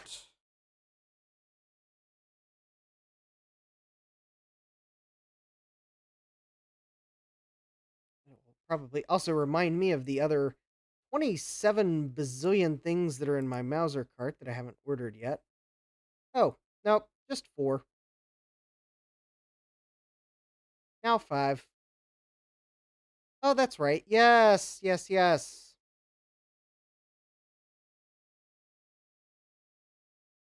Ah, yes. All right. Now I remember what's in my Mauser cart again. All right. Yes, I got parts I haven't ordered from Mauser. Oh, and I guess I'll have to figure out the capacitors for the 486 board at some point. But anyways, all right. So we got the Pentium 3 to work. Not quite the way I wanted it to work because need manual for more information, but it works. I guess I'll probably end up getting one of the backplanes Jeremy linked or something like it. Maybe I'll find one on eBay, the place where I buy things I later regret. Because there's no regret if I order it from Mauser. Where's the fun in that? Uh, the 486 single board computer, I'll repair it sometime. It's a couple caps and it'll probably power right up. I'm pretty sure that's what the problem is with it. We figured out that the onboard video on this Pentium 3 single board computer is not shabby, but Cirrus Logic and Trident and Rage XL cards are also equally nice. My S3 Verge DX card, on the other hand, probably needs to go through the ultrasonic cleaner. And yeah, Thursday I'll be trying to find a way to put a Quadra 700 board in a 2CI case because I gotta have a Quadra 700 somehow. And since the cases are nearly unobtainium, and there is a Quadra 700 on eBay, but I'm pretty sure I would regret paying what they're asking for. I mean, it is in nice shape, but I mean, I don't think their Quadra 700s in like. I sure think the price was like $900. I don't think it's $900 nice shape, but uh, Jeremy says the regret for Mauser will be how much they charge for shipping. Actually, Jeremy, they're only charging like $7.99 for shipping for UPS ground, and less they calculate it differently once I try to check out. But anyways, yeah, that's the type item. If I got something like that in the order, I'm just going to pay for UPS ground shipping, and it'll be here just quick enough. But yeah, the. So I guess I'll at some point the industrial computer will come back, and maybe I'll have figured out the power switch issues. Maybe I'll find another industrial case. Just do turn up from time to time. But yeah, maybe I'll figure out what the jumpers are on this board and I'll be able to actually put it in this case. Who knows? We'll see. And yeah, Quadra 700 on Thursday. As long as UPS delivers the package from Garth tomorrow, like they say they are, we'll see how far down the modding rabbit hole I go before I decide to use a different case. Looking at you, Performa 600, if you're a closer putt to Quadra 700, well, you've been warned. Because I do know the Performa 600 has an AAUI knockout on the back of the case, so I was thinking, though, there was some difference in its port arrangement that makes the 2CI an easier match. But, I mean, we all know how much the Performa 600 is loved and adored by everyone, so it would be a shame if I turned it into a Quadra 700 now, wouldn't it?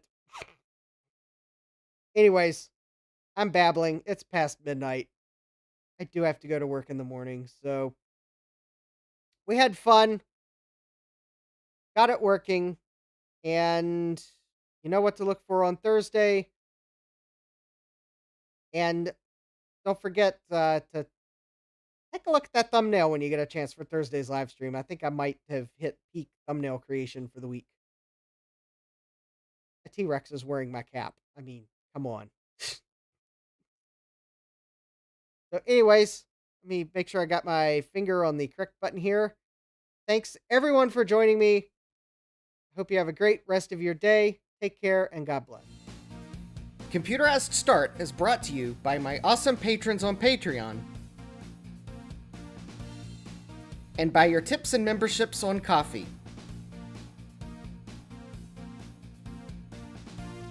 These and other channel supporters make my live streams possible. You too can become a channel supporter with tiers starting at just $1. Don't forget to smash that like button. And if you've liked what you've seen, subscribe and turn on notifications so that you don't miss the next video or live stream. And as always, thank you for all your support. I hope to see you next time. And until then, take care.